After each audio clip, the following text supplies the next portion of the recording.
Hello दोस्तों, orbital chemistry में आपका बहुत बहुत स्वागत है। मैं हूं डॉक्टर प्रीतेश मौर्य और हम लोग यहां पर केमिस्ट्री का बहुत ही फास्ट, बहुत ही क्विक रिवीजन कर रहे हैं। और आज हम लोग यहां पर रिवीजन करने वाले हैं, ठीक है, आयनिक इक्विलिब्रियम। ठीक है, केमिकल इक्विलिब्रियम हम लोग पिछले टर्म पे कर चुके हैं। जिन लोगों ने अभी तक वो वीडियो नहीं देखा होगा, ठीक है, वो जा करके वहाँ पर यूट्यूब पर सर्च करेंगे, ठीक है, उनको मिल जाएगा। और आज हम लोग यहाँ पर आयनिक इक्विलिब्रियम को पढ़ने वाले हैं। देखो, इक्विलिब्रियम की अगर हम लोग बात करते हैं तो इक्विलिब्रियम आ जाता है, जो चैप्टर है उसमें दोनों इक्विलिब्रियम जुड़े होते हैं। ठीक है, आयनिक और केमिकल दोनों वहाँ पर जुड़ा होता है। लेकिन सबसे ज़्यादा क्वेश्चन किसे पूछा जाता है, अगर आप सॉल्व पेपर करोगे तो सबसे ज़्यादा पूछा जाता है आयनिक इक्विलिब्रियम से। ठीक है, और ये बहुत ही ज़्यादा इंपॉर्टेंट है। चलिए हम लोग इसको शुरू करते हैं। चलिए हम लोग बात करते हैं यहाँ पर आयनिक इक्विलिब्रियम की।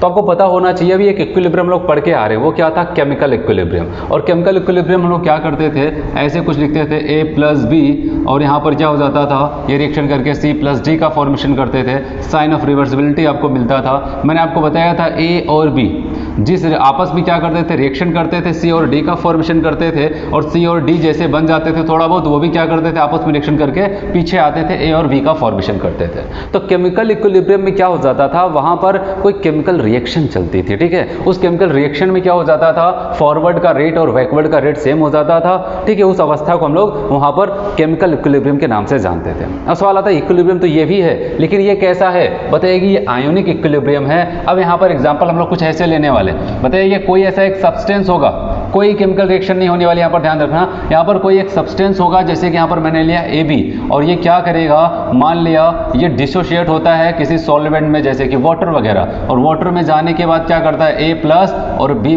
में टूट जाता है। देखना यहाँ पर क्या अंतर है। आयनिक इक्विलिब्रियम में क्या पढ़ने वाले, केमिकल में किसी केमिकल रिएक्शंस की हम लोग बात करते थे, और यहाँ पर हम लोग बात करें कोई ऐसा सब्सटेंस होगा जिसको हम लोग जब सॉल्वेंट में डालते थे, जैसे कि कह सकते हैं वाटर में डालते हैं, वो क्या कर जाता है, आयंस में डिसोशिएट हो जाता है। फिर ये क्या करता है, ये आयंस आपस में मिल करके फिर सब्सटेंस को बनाते हैं, और ये क्या करता है, टूट करके इनको बनाता है। तो कहने का मतलब यहाँ पर भी आपको रेट्स देखने को मिलेगा। एक किसी रेट से क्या करेगा, AB डिसोशिएट होकर के A+B- बनाएगा, और A+ और B- भी किसी रेट से क्या करेंगे, इसको बनाएंगे, और एक अवस्था ऐसी आ जाएगी दोनों के रेट बराबर हो जाएंगे, और हम कहेंगे क्या, ये आयंस किसके साथ है, अपने एक सब्सटेंस के साथ में इक्विलिब्रियम में बन चुका है। तो कहने का मतलब इस पूरे चैप्टर में आपको क्या पढ़ना है, इस टाइप किसी कंपाउंड के बारे में पढ़ना है जो टूट करके अपने आयंस बनाता है। और इससे पहले पढ़ते थे वो क्या करता था, कुछ नए प्रोडक्ट्स बनाया करता था। यहाँ पर क्या बनने वाले हैं, जो भी सब्सटेंस था उसके आयंस बनते हैं। अब सवाल ये आता है, ठीक है, तो पूरी कहानी जो होगी आयनिक इक्विलिब्रियम पर, इन्हीं पर बेस्ड होगी।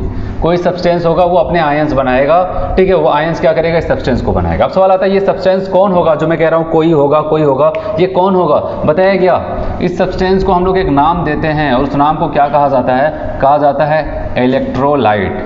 समझना यहाँ पर, इलेक्ट्रोलाइट। अब ये होता है, इलेक्ट्रोलाइट होते क्या हैं, अब बताओगे, कोई भी ऐसा सब्सटेंस जिसको अगर क्या करते हैं हम लोग वाटर में डाल दे या फिर किसी सॉल्वेंट में डाल दे, वो क्या कर जाता है, वो आयंस में डिसोशिएट हो जाता है, आयंस में टूट जाता है, फिर कह सकते हैं वो आयोनाइज्ड हो जाता है। ठीक है, उसी को हम लोग क्या कहते हैं, इलेक्ट्रोलाइट्स के नाम से जानते हैं। कोई भी ऐसा सब्सटेंस होगा जो क्या कर जाता है, अपने आयंस में डिसोशिएट हो जाता है, उनको हम लोग क्या कहते हैं, इलेक्ट्रोलाइट्स। अब सवाल आता है, कौन से ऐसे सब्सटेंस होंगे, ठीक है, कौन से ऐसे सब्सटेंस होंगे जो अपने आयंस में टूटते हैं। तो यहाँ पर हम लोग बात करते हैं इलेक्ट्रोलाइट्स, तो आपको समझ में आ गया कौन होता है। ठीक है, बात करते हैं इलेक्ट्रोलाइट्स कौन कौन हो सकते हैं। तो कहा गया कोई भी एसिड आपको दिखाई दे रहा है, वो क्या हो सकता है, इलेक्ट्रोलाइट्स की तरह काम करेगा। आपको पता है एसिड का काम क्या होता है, H+ को डोनेट करना।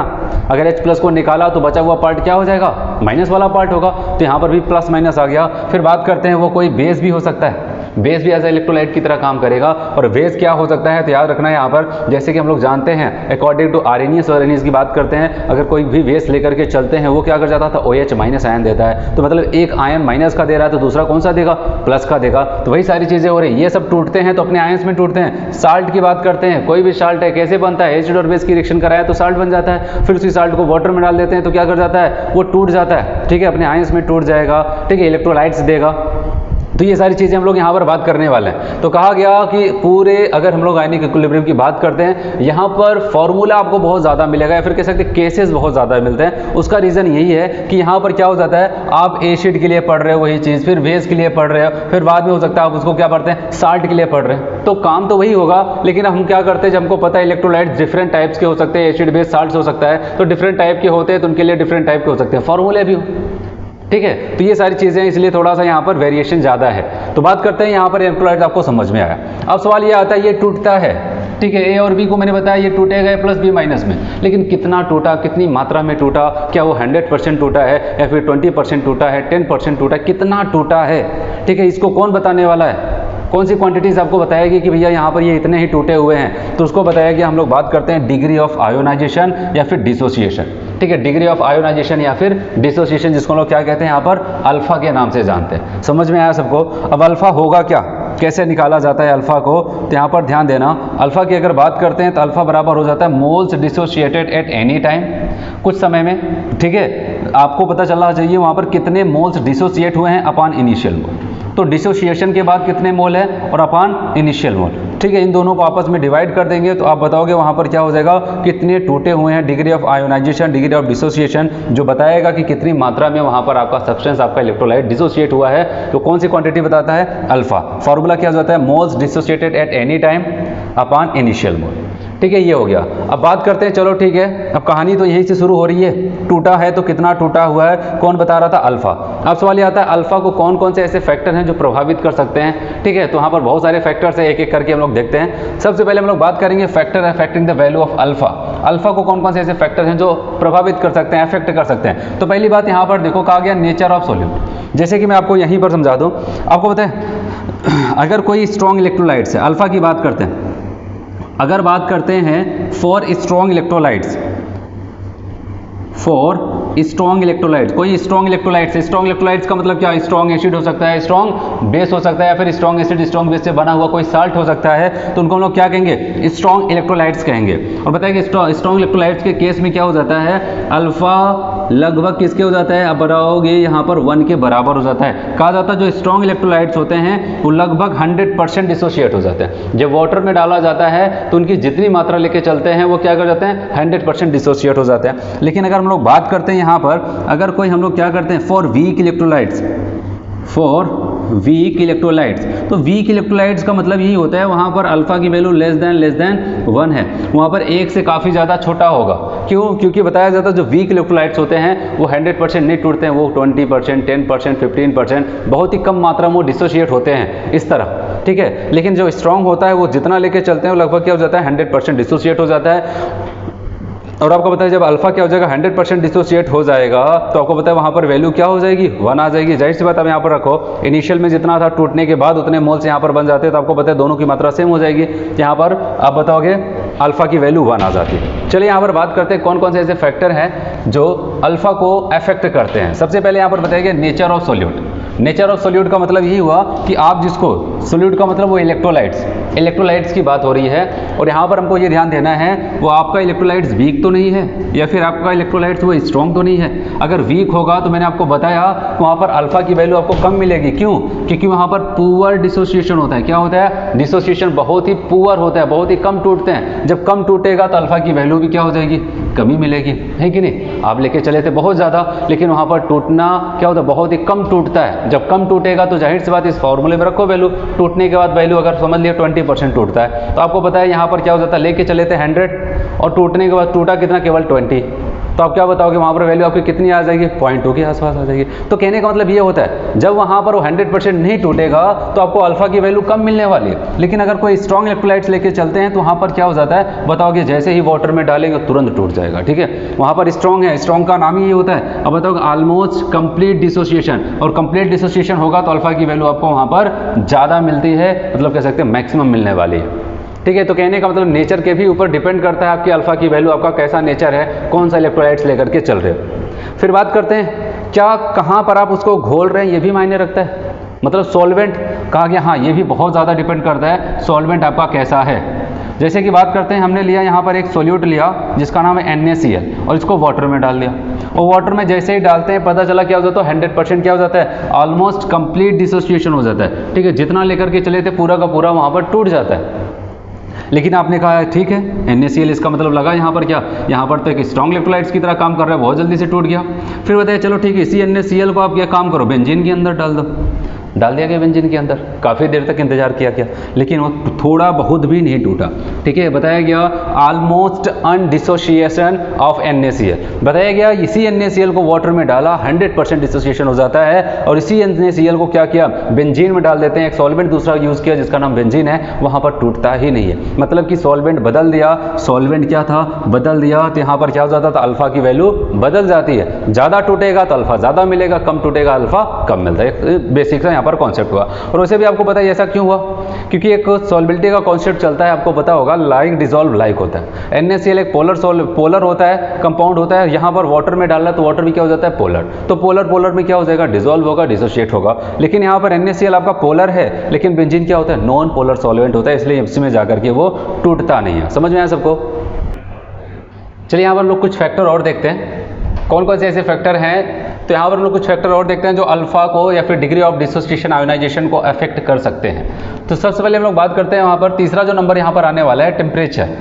और आपको पता है टेम्परेचर का क्या हो जाता है इफेक्ट, बताया गया टेम्परेचर को आप क्या करोगे, इंक्रीज करते चले जाओगे, तो जाहिर सी बात है उसको एनर्जी मिलेगी, तो वो क्या करेगा, कोई भी कंपाउंड टूटता चला जाएगा, तो वहाँ पर उसका आयोनाइजेशन इंक्रीज कर जाएगा, और आप बताओगे अल्फा की वैल्यू क्या हो जाएगी, वो भी बढ़ जाएगी, क्योंकि अल्फा किसके ऊपर डिपेंड करता है, आयोनाइजेशन। जितना आयोनाइजेशन, जितना ज़्यादा वहाँ पर डिसोसिएशन, उतना ही ज़्यादा वहाँ पर अल्फा की वैल्यू आ जाती है। तो ये बताया गया टेम्परेचर आप बढ़ाओगे तो वहाँ पर आयोनाइजेशन बढ़ेगा, जिसकी वजह से अल्फा बढ़ जाती है। इसका जस्ट उल्टा भी कर सकते हो, टेम्परेचर घटाया तो आयोनाइजेशन घटेगा, वहाँ पर अल्फा की वैल्यू घट जाएगी। चलिए यहाँ पर जो इसके बाद हम लोग फोर्थ नंबर का यहाँ पर इफेक्ट देखते हैं, जिसका नाम है डाइल्यूशन का इफेक्ट। डाइल्यूशन का मतलब आपको पता है एडिशन ऑफ कह सकते हैं वहाँ पर सॉल्वेंट या फिर वाटर, एडिशन ऑफ वाटर। एक सिंपल सा मतलब, आप क्या कर रहे हैं, कोई बीकर था, वहाँ पर जो भी था पहले से मात्रा, कोई एक सोल्यूशन पड़ा हुआ था, आप उसको डाइल्यूट कर रहे हैं। डाइल्यूशन कर रहे हैं मतलब उसमें और पानी की मात्रा को बढ़ाते चले जा रहे हैं, उसका डाइल्यूशन होता चला जा रहा है। वही बताया गया यहाँ पर डाइल्यूशन इफेक्ट की बात करते हैं। अब यहाँ पर बताया गया ऑन डाइल्यूशन और H2O को अगर हम लोग कहीं पर एंट्री कराते हैं तो आपको पता है अगर पानी की मात्रा बढ़ाते चले जाओगे तो वहाँ पर क्या हो जाएगा, वॉल्यूम बढ़ेगा। अगर वॉल्यूम बढ़ेगा तो आपको पता है वहाँ पर क्या हो जाएगा, इसका आयोनाइजेशन भी बढ़ने लगेगा। ठीक है, अगर उसको जगह ज़्यादा मिलेगी, वॉल्यूम बढ़ रहा है, और आपको पता है वाटर को ऐड कर रहे हैं, और वाटर का काम ही होता है क्या करता है, इलेक्ट्रोलाइट्स को तोड़ने का काम करता है, क्योंकि इसके पास क्या होता है, डाइलेक्ट्रिक कांस्टेंट की वैल्यू काफ़ी ज़्यादा हाई होती है, इसलिए जो कोई भी अगर इसको आयनिक कंपाउंड मिलता है ये उसको तोड़ने का काम करता है। और अगर वाटर की मात्रा ही आप बढ़ाते चले जा रहे हो, वॉल्यूम बढ़ाते चले जा रहे हो, तो वहाँ पर आयोनाइजेशन बढ़ जाएगा, और आपको पता है आयोनाइजेशन बढ़ा तो अल्फा की वैल्यू इंक्रीज कर जाएगी। ठीक है, यहाँ पर आते हैं, यहाँ पर बताया गया फिर से रिलेशन, अभी आगे चल के ये डिराइव होगा रिलेशन, आपको अभी यहाँ पर इसे याद रखना है। डिग्री ऑफ डिसोसिएशन अल्फा जो हो जाता है अंडर रूट डाइल्यूशन के डायरेक्टली हो जाता है। ठीक है, डाइल्यूशन के यहाँ पर बात करते हैं, अंडर रूट के क्या हो जाएगा, डायरेक्टली प्रोपोर्शनल होगा। और आपको बताया डाइल्यूशन का और कंसंट्रेशन का पुराना नाता है, क्या होता है, ये इनवर्स का होता है। ठीक है, उल्टे रिलेशन चलते हैं, कहीं पर डाइल्यूशन बढ़ा तो कंसंट्रेशन घट जाता है। तो यही हुआ, अगर क्या हो जाता है, रूट डाइल्यूशन की अगर ये डायरेक्टली है तो रूट कंसंट्रेशन के क्या हो जाएगा, आपको पता है इसके इनवर्सली हो जाएगा। रिलेशन आगे मिलने वाला है। तो ओवरऑल आपको यहाँ पर ये समझ में आता है, इसी चीज को हम लोग इसमें लिखते हैं, degree of dissociation alpha directly proportional under root V का मतलब डाइल्यूशन, और इनवर्सली प्रोपोर्शनल हो जाएगा अंडर रूट सी का मतलब यहाँ पर कंसंट्रेशन हो जाता है। तो ये सारी चीजें हो गई यहाँ पर इफेक्ट डाइल्यूशन का भी आप देख चुके हैं। अब यहाँ पर काफी इंपॉर्टेंट इफेक्ट हम लोग देखने वाले हैं, और उसका नाम यहाँ पर एडिशन ऑफ अदर स्पीसीज। कोई एक रिएक्शन था, ठीक है, या फिर कोई भी एक इलेक्ट्रोलाइट था, वो डिसोसिएट होकर के वहाँ पर जितना टूटना था टूट चुका है। ठीक है, टूट करके अपना इक्विलिब्रियम में बना हुआ है। अब क्या होता है कि हमने वहाँ पर कोई दूसरा सब्सटेंस डाल दिया, कोई एक बाहरी सब्सटेंस क्या करते हैं वहाँ पर डाल देते हैं, उसकी वजह से क्या क्या इफेक्ट हो सकता है, तो यहाँ पर हम लोग देखते हैं। यहाँ पर दो केसेस आपको मिलने वाले हैं। पहला केस बताइए कि कॉमन आयन इफेक्ट अगर हो रहा है, वहाँ पर क्या हो रहा है, कॉमन आयन, मतलब कि एक ऐसा सब्सटेंस वहाँ पर डालते हैं, वो टूटने के बाद क्या करता है,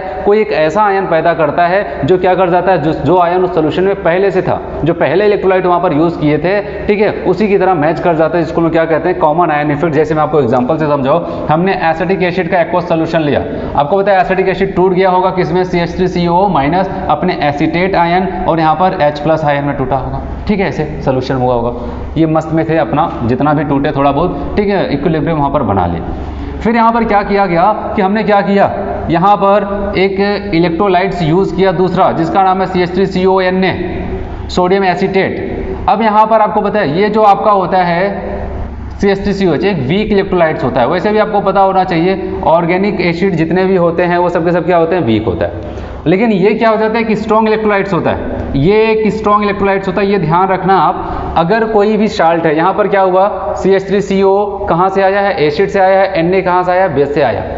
अगर कोई भी यहाँ पर आपको साल्ट मिलता है, याद रखना, अगर साल्ट का कोई भी पोर्शन, चाहे वो एनायन वाला चाहे कैटायन वाला, कोई अगर स्ट्रॉन्ग जगह से आया है, मतलब स्ट्रॉन्ग एसिड से आया, फिर स्ट्रॉन्ग बेस से आया है, इसका मतलब वो ओवरऑल इलेक्ट्रोलाइट्स क्या होगा, आपका स्ट्रॉन्ग इलेक्ट्रोलाइट्स ही होगा। तो यहाँ पर Na क्या आया है, आपको पता है NaOH से आया होगा, और NaOH क्या होता है, एक स्ट्रॉन्ग इलेक्ट्रोलाइट्स होता है। भले आपका यहाँ पर CH3CO माइनस यहाँ पर आया है, किसी एसिड से आया है, वीक एसिड से, लेकिन यहाँ पर एक पार्ट स्ट्रॉन्ग वाला है, तो ओवरऑल आपका ये इलेक्ट्रोलाइट स्ट्रॉन्ग हो जाएगा। चलिए यहाँ पर फिर से आते हैं अपने बात पे। ये था आयंस बना के पड़े हुए थे, फिर हमने क्या किया, वहाँ पर CH3CO Na डाल दिया, जो कि एक स्ट्रॉन्ग इलेक्ट्रोलाइट्स होता है, और ये जाकर के तुरंत बहुत ही तेजी के साथ टूटा, वहाँ पर CH3CO माइनस और यहाँ पर Na प्लस में डिसोसिएट हो जाता है। अब बताओ, क्या कोई ऐसा आयन है इसके द्वारा पैदा किया गया, या फिर यहाँ पर जो बना हुआ है जो इसके वाले आयन से मैच कर रहा है? अब बताओगे हाँ, एसीटेट आयन, ठीक है, यहाँ पर ये, ठीक है, इसके पास भी एसीटेट आयन था, और इसके पास भी क्या है, यहाँ पर CH3CO माइनस आयन है, और ये दोनों मैच कर रहे हैं। और आपको अकॉर्डिंग टू ले चैटलियस प्रिंसिपल याद होगा, बताया गया अगर प्रोडक्ट की कंसंट्रेशन बढ़ेगी, अगर प्रोडक्ट की कंसंट्रेशन बढ़ेगी तो जाहिर सी बात है उसी सोल्यूशन में ये थे, उसी सोल्यूशन में ये भी आ गया। मतलब क्या हो रहा है, आप बताओगे प्रोडक्ट साइड वाला यहाँ पर कंसंट्रेशन बढ़ रहा है, और अगर इसकी कंसंट्रेशन बढ़ेगी तो रिएक्शन चाहेगी इसको न्यूट्रलाइज करना, यही तो चाहेगी। और कैसे न्यूट्रलाइज किया जा सकता है, रिएक्शन को पीछे की तरफ भेजो, रिएक्शन को पीछे की तरफ भेजो। और आपको पता है अगर रिएक्शन पीछे की तरफ जाएगा, क्या ये डिसोसिएटेड पार्ट है? नहीं, ये तो अनडिसोसिएटेड है। डिसोसिएशन वाला पार्ट है तो ये है, तो इसका मतलब क्या हो जाएगा, अगर ये पीछे की तरफ जाएगी तो वहाँ पर आपको लग रहा है कि डिसोसिएशन कम हो जाएगा, आयोनाइजेशन कम हो जाएगा, और आयोनाइजेशन कम हो गया तो अल्फा की वैल्यू कम हो जाएगी। तो क्या समझ में आया इससे, कि अगर कॉमन आयन मैच कर जाता है, ठीक है, कोई ऐसा इलेक्ट्रोलाइट्स यूज़ करते हैं, अगर कोई स्ट्रॉन्ग इलेक्ट्रोलाइट्स यूज़ करते हैं, तो अगर वहाँ पर कोई भी ऐसा आयन उसका पहले वाले कंपाउंड्स के आयन से मैच कर जाएगा तो वहाँ पर डिसोसिएशन कम हो जाएगा, क्योंकि कॉमन आयन की वजह से आपको दिख रहा है रिएक्शन पीछे की तरफ भागेगी। तो ओवरऑल आप बताओगे यहाँ पर क्या हो जाता है, यहाँ पर आप ऐसे लिख सकते हो, कहोगे CH3COO माइनस की कंसंट्रेशन बढ़ेगी, ठीक है, इसकी कंसंट्रेशन बढ़ने लगी, और इसकी कंसंट्रेशन बढ़ेगी तो आप बताओगे रिएक्शन कहाँ पर जाएगी, रिएक्शन बैकवर्ड डायरेक्शन में जाएगी, और बैकवर्ड डायरेक्शन में जाएगी तो आयोनाइजेशन आप बताओगे डिक्रीज कर जाएगा, और आयोनाइजेशन डिक्रीज किया तो अल्फा की वैल्यू डिक्रीज कर जाती है। समझ में आया, यहाँ पर कॉमन आयन की वजह से अल्फा की वैल्यू घट जाती है। अब बात करते हैं यहाँ पर दूसरा केस क्या बता रहा है, कहा गया एडवर्स आयन इफेक्ट। ये क्या होता है मैं अभी आपको समझा रहा हूँ। जैसे कि हमने AgCl लिया, एक्वस, ठीक है, आपको पता है वाटर में टूटेगा Ag प्लस और Cl माइनस में जाएगा। अब यहाँ पर मैं आपको दो केसेस समझा रहा हूँ, एक बार मैं यहाँ पर NaCl डाल रहा हूँ इस सोल्यूशन में, और एक बार अगर मैं वहाँ पर NH3 डालता हूँ तो अब बताओ अगर NaCl को डाला जाए तो आपको पता है ये Na प्लस और Cl माइनस में टूटेगा। क्या इसका कोई आयन AgCl का किसी आयन से मैच कर रहा है? बताओगे हाँ मैच तो कर रहे हैं, इसका Cl माइनस, इनका Cl माइनस। बताओ अगर यहाँ पर दोनों माइनस चार्ज आपस में मिल गए, इनका भी माइनस चार्ज या फिर कह सकते हैं इनका आयन उनका आयन मैच कर गया, इसका मतलब इसी केस तो कहते हैं कॉमन आयन इफेक्ट, यही तो कहते हैं कॉमन आयन इफेक्ट हो जाता है। अच्छा बताओ कॉमन आयन इफेक्ट हुआ तो एक बार फिर से आप क्या बताओगे, आप बताओगे हमको दिख रहा है Cl माइनस की कंसंट्रेशन बढ़ रही है। अच्छा Cl माइनस की कंसंट्रेशन बढ़ेगी, reaction goes to backward direction. अच्छा बैकवर्ड डायरेक्शन में गए तो क्या हो जाएगा, आयोनाइजेशन घट जाएगा। अच्छा ये घट गया तो क्या हो जाएगा, अल्फा की वैल्यू घट जाएगी। अच्छा ये घट गया तो आपको पता है सॉल्बिलिटी भी क्या हो जाएगी, वो भी घट जाएगी। तो ये चीज़ें हो जाती हैं। लेकिन अगला जो इफेक्ट आपको यहाँ पर दिखाई दे रहा है वो एडवर्स आयन का इफेक्ट है, ठीक है, एडवर्स आयन इफेक्ट। ये क्या होता है मैं आपको समझा रहा हूँ। यहाँ पर देखो, यहाँ पर हमने अमोनिया को डाल दिया, ध्यान से समझो, अमोनिया को डाला ना तो इधर कहीं किसी से मैच नहीं कर रहा है अमोनिया, लेकिन अमोनिया को पता है क्या होता है, अमोनिया को जो यहाँ पर Ag प्लस वाला दिख रहा है इसके साथ यहाँ पर मिल करके ये Ag प्लस के साथ क्या करते हैं, वहाँ पर AgNH3 का होल ट्वाइस प्लस बना लेते हैं। अब बताओ कोई रिलेशन नहीं था, इनका कोई किसी से आयन मैच नहीं कर रहा था, कुछ नहीं कर रहा था। लेकिन इनकी एक खास बात ये होती है, ये Ag+ वाले को जैसे ही पाते हैं वहाँ पर क्या करते हैं, यहाँ पर AgNH3 का होल ट्वाइस प्लस एक कॉम्प्लेक्स कंपाउंड बना लेते हैं। अच्छा बताओ, कॉम्प्लेक्स कंपाउंड बन रहा है, इसका मतलब यहाँ पर क्या हो रहा है, आप बताइए। इसका मतलब ये हो रहा है कि Ag+ का क्या हो रहा है, यहाँ पर वो खर्च हो रहा है, ठीक है। उसको अमोनिया पकड़ के क्या कर रहे हैं, कॉम्प्लेक्स में बदलता चला जा रहा है, कॉम्प्लेक्स में बदलता चला जा रहा है, ठीक है। जिसकी वजह से आपको क्या क्या समझ में आता है, आप बताओगे। इसका मतलब ये हुआ Ag+ की कंसंट्रेशन में गिरावट आ रही है। अच्छा बताओ, Ag+ है क्या, आपका क्या है, आप बताओ। ये प्रोडक्ट में कंसंट्रेशन में गिरावट आ रहा है। और आपको पता है अकॉर्डिंग टू ले चैटलियर्स प्रिंसिपल, अगर प्रोडक्ट क्या हो जाता है, प्रोडक्ट में कमी आएगी तो रिएक्शन फॉरवर्ड डायरेक्शन में जा करके क्या करेगी, उसकी कमी को पूरा करने की कोशिश करेगी। तो कहने का मतलब प्रोडक्ट हटा रहे हैं तो रिएक्शन फॉरवर्ड डायरेक्शन में जाएगी, रिएक्शन कहाँ पर जाएगी, फॉरवर्ड डायरेक्शन में जाएगी। और फॉरवर्ड डायरेक्शन में जितना जाएगी आगे जाकर के करना क्या है, टूटना ही तो है। जितना आगे जाएगा उतना टूटेगा। बताएगा आयोनाइजेशन क्या हो जाएगा, आयोनाइजेशन इंक्रीज कर जाएगा, जिसकी वजह से अल्फा की वैल्यू भी इंक्रीज कर जाती है। तो ये सारे इफेक्ट्स हो गए कि कौन कौन से डिग्री ऑफ डिसोसिएशन अल्फा को इफेक्ट कर सकते हैं। मैंने आपको बहुत सारे फैक्टर्स बताए। पहला बताया था वहाँ पर सोल्यूट हो सकता है, ठीक है, सॉल्वेंट पे भी डिपेंड करता है। तीसरा बताया टेम्परेचर पे भी डिपेंड करता है। फिर मैंने आपको बताया डाइल्यूशन का भी फैक्टर वहाँ पर मायने रखता है। जब डाइल्यूशन ज़्यादा करोगे तो वहाँ पर क्या हो जाएगा, अल्फा की वैल्यू बढ़ने लगती है। फिर बताया गया यहाँ पर पांचवा सबसे ज़्यादा इंपॉर्टेंट था एडिशन ऑफ अदर स्पीसीज। यहाँ पर दो केसेस मैंने आपको बताया, कॉमन आयन इफेक्ट बताया और एडवर्स आयन इफेक्ट बताया। कॉमन आयन इफेक्ट में आपको यही बताया था, कोई वीक इलेक्ट्रोलाइट्स लेके चलते हैं, वो अपने आयंस में टूटा हुआ है, फिर वहाँ पर एक कोई स्ट्रॉन्ग इलेक्ट्रोलाइट्स लेके जाते हैं, तो वो स्ट्रॉन्ग इलेक्ट्रोलाइट्स का अगर कोई भी एक आयन उस पहले वाले वीक वाले से अगर मैच कर जाता है तो वहाँ पर क्या हो जाएगा, कॉमन आयन का इफेक्ट चलेगा। और कॉमन आयन में क्या होता था, आप बताओगे, सेम आयन मैच करने की वजह से अब इसकी कंसंट्रेशन बढ़ जाएगी और रिएक्शन बैकवर्ड डायरेक्शन में जाने लगती है, ठीक है। तो ये सारी चीज़ें होती है। जब कभी कभार क्वेश्चन आता है तो एक चीज़ याद रखना, तो हम लोग क्या करते हैं, अगर कोई स्ट्रॉन्ग इलेक्ट्रोलाइट्स भी एक आयन जनरेट कर रहा है, कोई वीक वाला भी जनरेट कर रहा है, तो हम किसकी कंसंट्रेशन को लेते हैं, वहाँ पर स्ट्रॉन्ग वाले की कंसंट्रेशन लेते हैं। क्योंकि अगर ये स्ट्रॉन्ग इलेक्ट्रोलाइट्स इसकी मात्रा ज़्यादा है, बहुत ज़्यादा है, इसकी तुलना में तो बहुत ज़्यादा है, इसलिए क्या होता है जब लिखा जाता है तो हम इसी की कंसंट्रेशन को लिखते हैं, इसको वहाँ पर नहीं लिखते हैं, इसके सामने बहुत ही कम होता है, ठीक है। फिर बताया कि एडवर्स आयन इफेक्ट में मैंने आपको यही बताया, कुछ ऐसे हम लोग कंपाउंड्स यूज कर लेते हैं वहाँ पर जो क्या करता है, इसके प्रोडक्ट को रिमूव कर लेता है। कैसे रिमूव करता है, बताएगा, उसके साथ कोई कॉम्प्लेक्स का फॉर्मेशन कर लेगा, जिसकी वजह से प्रोडक्ट की कंसंट्रेशन घटेगी, रिएक्शन फॉरवर्ड डायरेक्शन में जाएगी, आयोनाइजेशन बढ़ेगा, अल्फा की वैल्यू बढ़ जाती है, ठीक है। समझ में आया इतना सबको।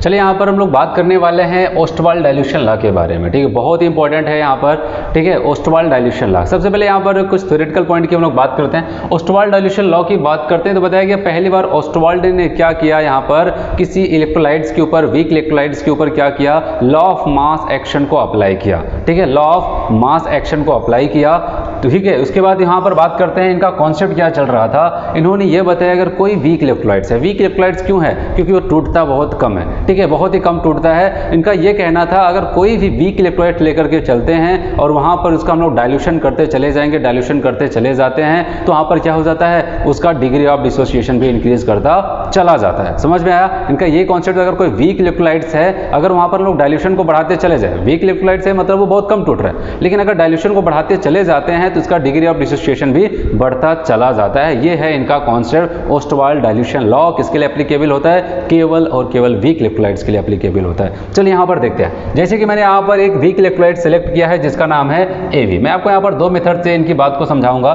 ठीक है। सबसे पहले बात करते हैं फर्स्ट मेथड, जहाँ पर हमने क्या किया, यहाँ पर एवी एक एक्वस लिया फॉर्म में, कोई वीक इलेक्ट्रोलाइट्स है और यहाँ पर ये A+ और B- में टूट जाता है। मान लिया t बराबर 0 टाइम की बात करते हैं, मतलब इनिशियल की बात कर रहे हैं। इसकी जो भी मोल थे, हम लोग मोल से चल रहे हैं यहाँ पर, ठीक है, यहाँ पर हम लोग मोल से चल रहे हैं। इसके जो मोल थे, इसके 1 मोल थे, अभी ये टूटा नहीं था, कुछ बना नहीं। लेकिन एट इक्विलिब्रियम की बात करते हैं। इक्विलिब्रियम पर क्या हो जाता है कि माना कि इससे जो टूटा हुआ मोल है, अल्फा जो था यहाँ पर dissociated part, degree of dissociation alpha था, इससे अल्फा टूट गया। और आपको पता है अगर इससे अल्फा टूटा है तो यहाँ पर अल्फा बनेगा और यहाँ पर अल्फा बनेगा। फिर यहाँ पर आपका क्या मिल गया, इक्विलिब्रियम पर इसके मोल कितने, A- अल्फा, A के कितने मोल हैं अल्फा, B के कितने मोल हैं अल्फा। लेकिन अगर ये कंसंट्रेशन की बात करते हैं तो आपको पता है क्या करना पड़ता है, मोल को वॉल्यूम से डिवाइड कर दो कंसंट्रेशन। तो यहाँ पर जो मैं बात कर रहा हूँ, हम लोग यहाँ पर इक्विलिब्रियम पर कंसंट्रेशन कितनी होगी, तो कहा गया 1 - अल्फा अपान V कर दिया, अल्फा अपान V कर दिया, अल्फा अपान V कर दिया, ठीक है। मोल को वॉल्यूम से डिवाइड कर देते, जो कंटेनर का वॉल्यूम होगा वहाँ पर उससे डिवाइड कर देते। अब आपको पता है जैसे हम लोग इक्विलिब्रियम कांस्टेंट को लिखा करते थे, ठीक है, प्रोडक्ट की कंसंट्रेशन अपान रिएक्टेंट की कंसंट्रेशन, वैसे यहाँ पर लिखते हैं। और यहाँ पर हम लोग क्या कहते हैं, इक्विलिब्रियम कांस्टेंट नहीं, इसको हम लोग कहते हैं आयोनाइजेशन कांस्टेंट Ki। और Ki में आपको क्या लिखना पड़ेगा बताओगे, A+ की कंसंट्रेशन इंटू B- की कंसंट्रेशन अपान AB की कंसंट्रेशन। और कंसंट्रेशन हम पहले से बना करके तैयार रखें, ठीक है। यहाँ पर क्या हो जाएगा, alpha upon B 1 minus alpha upon B, इसकी वैल्यू को रख दिया। फिर सॉल्व करेंगे तो आपको यहाँ पर दिख रहा है, ठीक है, क्या हो जाएगा, ये भी कैंसिल हो जाएगा और यहाँ पर अल्फा अल्फा का स्क्वायर हो जाएगा, ठीक है। और यहाँ पर v बचा रह जाएगा, v नीचे आ जाएगा, 1 माइनस अल्फा इंटू वी आ जाएगा, ठीक है, ये आ जाता है।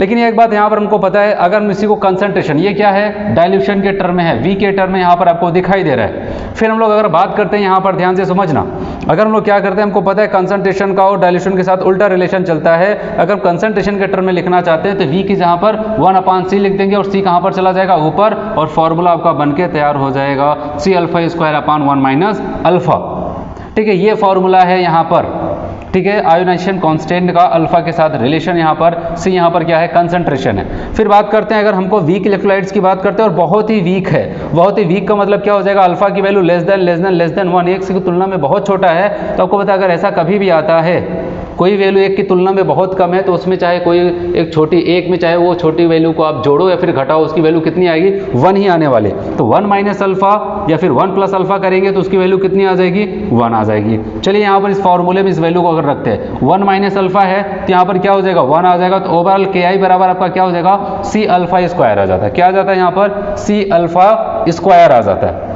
चलिए इसी बात को हम लोग यहाँ पर भी प्रूव करते हैं। यहाँ पर हम लोग मोल से चले थे, मैंने क्या बताया था, हम लोग यहाँ पर 1 मोल इसके लेके चल रहे हैं, मोल से यहाँ पर स्टार्टिंग हुई थी। हम लोग यहाँ पर डायरेक्ट कंसंट्रेशन की बात करते हैं। मान लें यहाँ पर कोई रिएक्शन ए बी है, A+B और B- में टूट रहा है, t बराबर 0 पर इसकी कंसंट्रेशन C है। अभी ये क्या हुआ, टूटा नहीं है, लेकिन इक्विलिब्रियम की बात करते हैं, इससे C∝ टूटेगा। C∝ एक छोटा सा पार्ट है, C एक बड़ा सा पार्ट है, ठीक है। तो आपको पता है जितना टूटा उतना यहाँ पर बनेगा, उतना यहाँ पर बना। फिर वैल्यू को यहाँ पर पुट करते हैं, आयोनाइजेशन कांस्टेंट की वैल्यू को आप बताओगे K+B- अपान AB आ जाएगा। वैल्यू को रखा C∝ अपन C माइनस अल्फा। आपको पता है यहाँ पर C को कॉमन कर लेंगे, 1 माइनस अल्फा होगा, एक C से कैंसिल हो जाएगा, सॉल्व करेंगे C∝² 1 माइनस अल्फा आ जाता है, जो कि यहाँ पर मैंने प्रूव करके दिखाया था। अगर मोल से चलते हैं तभी ये डेरिवेशन सही होता है, कंसंट्रेशन से चलते हैं तब भी, ठीक है। तो आप कोई भी लेके चल सकते हो यहाँ पर, फिलहाल तो आपको फॉर्मूला याद करना है। तो यहाँ पर एक बार फिर से मैं अगर वही बताऊँ, if alpha is less than 1, तो आपका क्या बन जाएगा, आप बताओगे 1 माइनस अल्फा बराबर 1 आ जाएगा। तो यहाँ पर फॉर्मूला Ki बराबर आपका हो जाएगा C∝², ठीक है, क्योंकि यहाँ पर इसकी वैल्यू ये हो जाएगी, आप बताओगे C∝² हो जाता है। चलिए इसको थोड़ा सा और आगे लेके चलते हैं। चलिए आपको अगर कह दिया जाए α² बराबर क्या हो जाएगा, बताओ α² बराबर, आपको पता है C यहाँ पर नीचे आ जाएगा, तो आप बताओगे यहाँ पर Ki/C ये हो जाएगा। अच्छा बताओ अल्फा बराबर क्या हो जाएगा, अगर आपसे पूछा जाए अल्फा बराबर यहाँ पर क्या होने वाला है, तो आप बताओगे इसी पे रूट चढ़ा दो और क्या करना है, यहाँ पर Ki/C हो जाता है, ठीक है। अच्छा बताओ अगर C के साथ यहाँ पर उल्टा रिलेशन है, V के साथ क्या हो जाएगा, V के साथ आपको पता है C और V में क्या रिलेशन चलता है, उल्टा। अगर यहाँ पर C है तो 1/V रखेंगे, V ऊपर चला जाएगा, तो आपको यहाँ पर मिलेगा क्या, Ki/V। तो यही तो बताया था मैंने शुरू में, ठीक है। यहाँ पर यही बताया डाइल्यूशन का इफेक्ट। देखो आपको क्या दिख रहा है यहाँ पर, अल्फा का रिलेशन अगर आपसे देखा जाए यहाँ पर Ki तो एक कांस्टेंट है, अब बताओगे √1/√C के, और डायरेक्टली किसके हो जाता है, √V के। यही तो मैंने आपको बताया था, डिग्री ऑफ डिसोसिएशन अल्फा जो होता है डाइल्यूशन के रूट के डायरेक्टली प्रोपोर्शनल हो जाएगा, कंसंट्रेशन के रूट के इनवर्सली प्रोपोर्शनल हो जाता है। तो ये है यहाँ पर इनका कॉन्सेप्ट ओस्टोवाल डाइल्यूशन लॉ का, समझ में आया सबको यहाँ पर।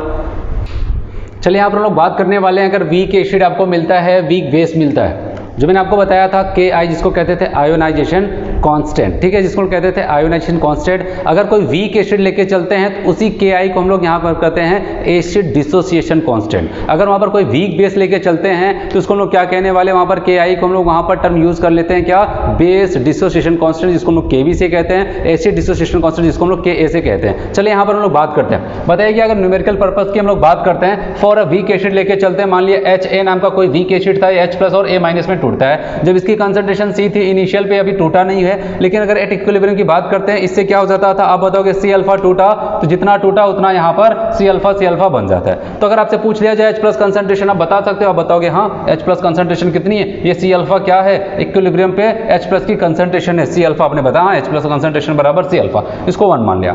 फिर आपको पता है अगर वीक एसिड की बात करते हैं, मैंने आपको वैसे बताया था Ki बराबर क्या होता है, Ki बराबर C∝² होता है। ठीक है, यही तो बताया था। ठीक है, 1 अपान यहाँ पर माइनस अल्फा चल रहा था, मैंने बताया अगर ये बहुत छोटा है तो वहाँ पर क्या हो जाएगा, ओवरऑल सी अल्फा हो जाएगा। तो यही कॉन्सेप्ट लेके चलते हैं। अगर यहाँ पर एसिड है तो के ए की आई की जहाँ पर ए लिख दिया, इसको कहते हैं एसिड डिसोसिएशन कांस्टेंट, ये बराबर सी अल्फा की हो जाए, ये हमको पता है। ठीक है, हम लोग अभी डिराइव करके आ रहे हैं। फिर बताइए कि अगर एक काम करते हैं, यहाँ पर H प्लस का जो कंसंट्रेशन इसमें स्क्वायर कर दें। अब बताओ, कर देते हैं। H प्लस का कंसंट्रेशन का स्क्वायर किया तो यहाँ पर भी स्क्वायर हो जाएगा, सी अल्फा स्क्वायर सी स्क्वायर इंटू अल्फा स्क्वायर हो जाता है। अच्छा, अब क्या करते हैं हम लोग यहाँ पर, अगर इसको फिर यहाँ पर थोड़ा सा क्या लिखते हैं, जो सी स्क्वायर इसको सी लिखते हैं अलग और सी अल्फा स्क्वायर करके लिख देते हैं। अब आपको दिख रहा है सी अल्फा अगर यहाँ पर लिख दिया और के की वैल्यू भी तो सी अल्फा होती है, अल्फा स्क्वायर, तो यहाँ पर H प्लस का स्क्वायर बराबर सी इंटू के ए, इसकी यहाँ पर क्या लिख दिया, के ए। तो के ए की अगर वैल्यू को निकालना चाहें तो के ए बराबर क्या आ जाएगा, आप बताओगे, सी नीचे चला जाएगा, H प्लस का स्क्वायर अपॉन सी। तो कहने का मतलब क्वेश्चन ऐसे पूछा जा सकता है, पूछा भी गया है आपसे, क्या किया जाएगा, डायरेक्टली इनडायरेक्टली, चाहे वो पीएच के फॉर्म में, चाहे डायरेक्ट H प्लस की कंसंट्रेशन दे दिया जाए और सोल्यूशन की कंसंट्रेशन आपको दिया जाएगा। सी यहाँ पर क्या है, सोल्यूशन की कंसंट्रेशन है, यहाँ पर H प्लस की कंसंट्रेशन हो गया और आपसे पूछा जाएगा बताओ उस एसिड का एसिड डिसोसिएशन कांस्टेंट क्या होगा। और खास करके याद रखना इसको पीएच के रूप में दिया जाता है, क्योंकि कोई एक सोल्यूशन है जिसका पीएच इतना है, उसके कंसंट्रेशन फला है। ठीक है, आपसे पूछा जाए उसका एसिड डिसोसिएशन कांस्टेंट क्या होगा, तो आपको ये फॉर्मूला यूज करना पड़ेगा। ठीक है, ऐसे अगर हम लोग बात करते हैं बिग बेस का, सेम उसी की तरह यहाँ पर भी है। और अगर यहाँ पर भी हम लोग फॉर्मूले को निकालते हैं, सेम वही टाइप का आ जाएगा, इसको KB कहेंगे और KB बराबर क्या हो जाएगा, OH माइनस की कंसंट्रेशन स्क्वायर अपान सी। यहाँ पर क्या हो जाता था, H प्लस की कंसंट्रेशन का स्क्वायर अपान सी। एसिड के लिए देखा जाए तो H प्लस की कंसंट्रेशन का स्क्वायर करेंगे, बेस के लिए देखेंगे तो वहाँ पर OH माइनस की कंसंट्रेशन का स्क्वायर करेंगे। समझ में आया यहाँ पर। चलिए, यहाँ पर हम लोग बात करने वाले हैं, अगर कोई पॉलीप्रोटिक एसिड आपको दे दिया जाए, ठीक है, मतलब कि उसके पास प्रोटॉन के नंबर बहुत सारे हैं, तो उस कंडीशन में हम लोग कैसे उसके इक्विलिब्रियम कांस्टेंट या फिर बात करते हैं यहाँ पर एसिड डिसोसिएशन कांस्टेंट को देखते हैं। जैसे कि मान के चलते हैं H3PO4, ठीक है, यहाँ पर क्या हो जाता है, इसका एसिड डिसोसिएशन कांस्टेंट Ka1 है, ये H प्लस और H2PO4 माइनस में जाता है। फिर H2PO4 माइनस है, ये क्या करता है, फर्दर फिर से क्या करता है, यहाँ पर एक दूसरा एसिड डिसोसिएशन कांस्टेंट Ka2 के साथ H प्लस और HPO4 2 माइनस में टूट जाता है, मतलब एक H और निकाल देता है। फिर ये भी क्या करता है, फर्दर यहाँ पर HPO4 2 माइनस, ये क्या करता है, एक H को निकाल देता है और यहाँ पर PO4 3 माइनस में चला जाता है। ठीक है, अब यहाँ पर ये बताया गया कि अगर एक रिएक्शन आपको यहाँ पर ये दे दी गई है, यहाँ पर क्या दिया गया, H3PO4 यहाँ पर क्या करता है, 3H को निकालता है और PO4 3 माइनस में दिया गया। मतलब जो यहाँ पर तीनों स्टेप एक एक करके हुए थे एक बार में, ठीक है, एक एक करके हुआ, तो उसको हम लोग क्या करते हैं, एक ही स्टेप में कर देते हैं। अगर यहाँ पर 3H को एक ही बार में निकाल दिया जाए, PO4 3 माइनस आ जाएगा। और इसके लिए अगर हमसे पूछा जाए कि बताओ ये जो मेन वाली रिएक्शन है, इसके लिए इक्विलिब्रियम कांस्टेंट की वैल्यू क्या हो जाएगी या फिर एसिड डिसोसिएशन कांस्टेंट की वैल्यू क्या हो जाएगी। आप खुद देखो यहाँ पर आपको क्या लग रहा है, हमको ऐसा लग रहा है कि हमने यहाँ पर ऊपर वाली तीनों रिएक्शन को आपस में जोड़ा है, ठीक है, तब जाकर के ये मिला है। कैसे जोड़ा है, आपको पता चल रहा है यहाँ पर PO4 minus cancel, PO4 HPO4 2 minus HPO4 2 minus cancel हो जाता है। तो अब आप बताओगे इस साइड कौन सा बचा, अब बताओ H3PO4 बचा, यहाँ पर लिखा गया। फिर इस साइड कौन, H प्लस कितना आया, 3H प्लस आ गया। और यहाँ पर बचा हुआ कौन, PO4 3 माइनस आ गया। ठीक है, तो कहने का मतलब यहाँ पर इन तीनों को जोड़ा गया तभी आया है। और आपको पता है जब तीन रिएक्शन को जोड़ा जाता है या फिर दो कितनी भी रिएक्शंस को जोड़ा जाता है, अगर फाइनल वाली रिएक्शन का आपसे पूछा जाए इक्विलिब्रियम कांस्टेंट, हम लोग क्या करते थे, ऊपर की जितनी रिएक्शन को जोड़ा गया है उनके इक्विलिब्रियम कांस्टेंट को आपस में मल्टीप्लाई कर देते थे। वही चीज यहाँ पर भी किया गया, Ka1 into Ka2 into Ka3 कर दिया जाएगा, तो किसके बराबर हो जाएगा, इस जो फाइनल वाली रिएक्शन है इसके एसिड डिसोसिएशन कांस्टेंट या फिर इक्विलिब्रियम कांस्टेंट के बराबर हो जाएगा। क्वेश्चन ये भी पूछा जा चुका है, आपसे पूछा जाएगा बताओ इसमें कौन से डिसोसिएशन कांस्टेंट की वैल्यू मैक्सिमम है, Ka1 वाला या फिर Ka2 वाला या फिर Ka3 वाला। तो बताइए जो पहला, अगर कोई पॉलीप्रोटिक एसिड है, जो पहला H निकलता है वो ज़्यादा एसिडिक होगा। और आपको पता है एसिडिक स्ट्रेंथ क्या हो जाता है, एसिड डिसोसिएशन कांस्टेंट के डायरेक्टली प्रोपोर्शनल होगा। जिसका H सबसे ज़्यादा एसिडिक होगा उसका एसिड डिसोसिएशन कांस्टेंट भी सबसे ज़्यादा होगा। तो कहने का मतलब पहला H जब निकलता है वो एसिडिक ज़्यादा, ये ज़्यादा एसिडिक है इन कंपेरिजन टू दिस, और ये क्या हो जाता है, इससे थोड़ा ज़्यादा एसिडिक होता है। तो यही सारी चीज़ें आ जाती है। इसका मतलब Ka1 सबसे ज़्यादा, फिर उसके बाद Ka2 और सबसे कम वैल्यू किसकी आ जाएगी, Ka3 की वैल्यू आ जाती है। समझ में आया सबको। चलिए यहाँ पर हम लोग बात करने वाले हैं एक्सप्लेनेशन ऑफ वाटर। ठीक है, वाटर के बारे में लोग यहाँ पर देखने वाले हैं क्या क्या हमको पता है। कहा अगर वाटर की बात करते हैं सबसे ज़्यादा कोई ऐसा सॉल्वेंट, ठीक है, सबसे ज़्यादा कौन सा सॉल्वेंट यूज़ किया जाता है, आपको पता है वाटर एज अ सॉल्वेंट सबसे ज़्यादा यूज़ किया जाता है, इसलिए इसके टर्म यूज़ किया जाता है, इसको हम लोग यूनिवर्सल सॉल्वेंट के नाम से भी जानते हैं। और बताइए ये सबसे ज़्यादा सॉल्वेंट की तरह क्यों यूज़ होता है, क्योंकि इसकी क्या हो जाती है, डाई इलेक्ट्रिक कॉन्स्टेंट की वैल्यू बहुत ही ज़्यादा हाई होती है, इसलिए बहुत ही अच्छा सॉल्वेंट माना जाता है। फिर बात करते हैं यहाँ पर इसके पास एम्फोटेरिक सॉल्वेंट इसको कहते हैं। एम्फोटेरिक का मतलब ये होता है अगर ज़रूरत पड़ी तो एसिड की तरह भी व्यवहार कर सकते हैं, अगर ज़रूरत पड़ी तो बेस की तरह भी काम कर सकते हैं, ठीक है। तो इनके पास डुअल नेचर होता है, वो डिपेंड करता है कि वहाँ पर किसको लेके आया गया है। तो ये एसिड की तरह भी काम कर सकता है और बेस की तरह भी काम कर सकता है, इसलिए इसको कहा गया एम्फोटेरिक सॉल्वेंट कहा गया है। फिर बात करते हैं न्यूट्रल एंड नेचुरल। अगर बात करते हैं यहाँ पर अगर इसके प्योर फॉर्म की बात करते हैं, अगर प्योर वाटर दिया गया वो क्या हो जाता है, जो नेचर में पाया जा रहा है, तो आप बताओगे वो न्यूट्रल होता है। न्यूट्रल का मतलब क्या हो जाएगा, उसका पीएच क्या हो जाएगा, 7 हो जाता है, ठीक है, वो न्यूट्रल होता है। हम लोग प्योर वाटर की ही बात कर रहे हैं यहाँ पर। बताइए वेरी वेरी वीक इलेक्ट्रोलाइट्स, ये टूटता है, बहुत कम टूटता है, मतलब यहाँ पर इसके अल्फा की वैल्यू बहुत बहुत बहुत कम आने वाली है, इसलिए इसको weak electrolytes, very very weak electrolytes के नाम से जाना गया है, किसको, वाटर को। फिर बात करते हैं यहाँ पर, चलिए इसके आयनिक प्रोडक्ट की बात करते हैं। तो यहाँ पर हम लोग पढ़ने वाले हैं आयनिक प्रोडक्ट ऑफ वाटर, जिसको KW कहा जाएगा, ठीक है। यहाँ पर बताइए जैसे कोई वाटर डिसोशिएट होता है तो वो क्या करता है, H+ और OH- में टूटता है, ठीक है। अब यहाँ पर बात करते हैं अगर इसके Ki की वैल्यू को हम लोग लिखते हैं, जिसको कहते हैं क्या, आयोनाइजेशन कांस्टेंट। तो आप बताओगे H+ की कंसंट्रेशन इंटू OH- की कंसंट्रेशन अपॉन H2O की कंसंट्रेशन। अब क्या हो जाता है, ऐसा होता है हम लोग क्या करते हैं, H2O को यहाँ पर लेके जाते हैं, मल्टीप्लाई करते हैं, तो क्या हो जाएगा Ki into concentration of H2O equal क्या हो जाएगा, H+ की कंसंट्रेशन इंटू OH- की कंसंट्रेशन। और यहाँ पर ये जो दोनों टर्म आपको दिखाई दे रहा है, याद रखना, Ki इंटू H2O की कंसंट्रेशन, ये क्या हो जाता है बताइए, ये भी जो वैल्यू होती है प्योर वाटर के लिए वो 55.55 के आसपास, ये भी फिक्स होता है H2O की कंसंट्रेशन, और Ki आपको पता है यहाँ पर कांस्टेंट तो होता ही है। तो इन दोनों को हटा करके हम लोग एक नया कांस्टेंट लेके आते हैं, एक नया कांस्टेंट लेके आते हैं, उस नए कांस्टेंट को कहा जाता है आयनिक प्रोडक्ट ऑफ वाटर, जिसको KW से रिप्रेजेंट किया जाता है, और इक्वल हो जाएगा H+ की कंसंट्रेशन इंटू OH- की कंसंट्रेशन। ये आपके लिए काफ़ी ज़्यादा खास बन जाता है, ठीक है। आयनिक प्रोडक्ट ऑफ वाटर बराबर H+ की कंसंट्रेशन इंटू OH- की कंसंट्रेशन। फिर बात करते हैं, इसी को हम लोग ऑब्जर्व करते हैं डिफरेंट टेम्परेचर पे। कहा कि अगर आपको जैसे कि हम लोग नॉर्मल टेम्परेचर की बात करते हैं तो हम लोग 25 डिग्री सी की बात कर रहे हैं। कहा गया 25 डिग्री सी की अगर बात करते हैं तो KW क्या हो जाएगा, H+ की कंसंट्रेशन इंटू OH- की कंसंट्रेशन। देखो H+ आपको चाहे इस रूप में मिले या फिर हाइड्रोनियम आयन में मिले, ठीक है। अगर आपको एक कॉन्सेप्ट बताओ, किसी भी सोल्यूशन में कभी H+ आपको फ्री फॉर्म में नहीं मिलता है, H+ तभी निकलता है जब कोई इसको एक्सेप्ट करने वाला हो, ठीक है, ये कॉन्सेप्ट चलता है। इसलिए यहाँ पर हम लोग इसे पढ़ने के लिए यहाँ पर H+ लिख देते हैं, रियल में वो क्या हो जाता है, हाइड्रोनियम आयन के रूप में ही पाया जाता है, क्योंकि यहाँ पर वाटर है, वाटर के अलावा कोई नहीं है, तो वाटर का कोई एक कंपाउंड क्या करता है, H+ को निकालेगा तो वाटर का कोई दूसरा उसी को एक्सेप्ट कर करके वहाँ पर क्या हो जाएगा, हाइड्रोनियम आयन हो जाता है। तो H+ लिखा जाए या फिर H+ इंटू OH- या फिर हाइड्रोनियम आयन इंटू OH-। कहा गया 25 डिग्री सी पर ये वैल्यू फिक्स होती है, याद रखना ये वैल्यू फिक्स होती है, और वो कितना होता है 1.0 मतलब 10 की पावर -14 होता है KW की वैल्यू। तो आपको कुछ वैल्यू याद रखनी पड़ेगी, यहाँ पर 25 डिग्री पर KW की वैल्यू कितनी हो जाती है, 10 की पावर -14 हो जाता है। फिर बताइए, चलो अच्छी बात है, एक काम करते हैं, टेम्परेचर को अब 90 डिग्री तक पहुंचा दिया गया, 90 डिग्री पर पहुंचा दिया गया, तो KW बराबर H+ की कंसंट्रेशन इंटू OH- की कंसंट्रेशन, और ये वैल्यू बढ़ गई, माइनस में 14 था, ठीक है, माइनस में 12 आ गया, मतलब वैल्यू बढ़ गई, और कितना हो गया 1.0 पर -12 हो जाता है, ठीक है। तो आप बताओगे टेम्परेचर को बढ़ाया गया, 25 से 90 किया गया तो वैल्यू बढ़ गई, तो KW की वैल्यू से क्या समझ में आता है बताओ, ये टेम्परेचर के ऊपर डिपेंड करता है, ठीक है, चूंकि एक कांस्टेंट है, ठीक है, वाटर का यहाँ पर कांस्टेंट चलता है, तो कहने का मतलब किस पे डिपेंड करता है, टेम्परेचर पे डिपेंड करता है, और टेम्परेचर को बढ़ाया गया तो इसकी वैल्यू बढ़ जाती है, इसलिए लिखा गया KW डिपेंड्स ऑन टेम्परेचर। कैसे, अब तो टेम्परेचर को अगर बढ़ाते हैं तो वहाँ पर क्या हो जाता है, आयोनाइजेशन कांस्टेंट की वैल्यू बढ़ जाएगी, ये तो मैंने आपको पहले बताया था, आयोनाइजेशन की वैल्यू बढ़ जाती थी। अगर आयोनाइजेशन की वैल्यू बढ़ेगी तो Ki की वैल्यू बढ़ेगी, और अगर Ki की वैल्यू बढ़ेगी तो आपको पता है KW किसके बराबर होता है, Ki इंटू H2O के। अगर Ki की वैल्यू बढ़ेगी तो आप बताओ कि वहाँ पर KW की वैल्यू भी बढ़ जाती है, ठीक है। तो ये रिलेशन चलता है यहाँ पर, तो कहने का मतलब एक माइंड में आ जाता है, अगर कभी भी टेम्परेचर को बढ़ाया जाएगा तो KW की वैल्यू आपको बढ़ती हुई नजर आएगी।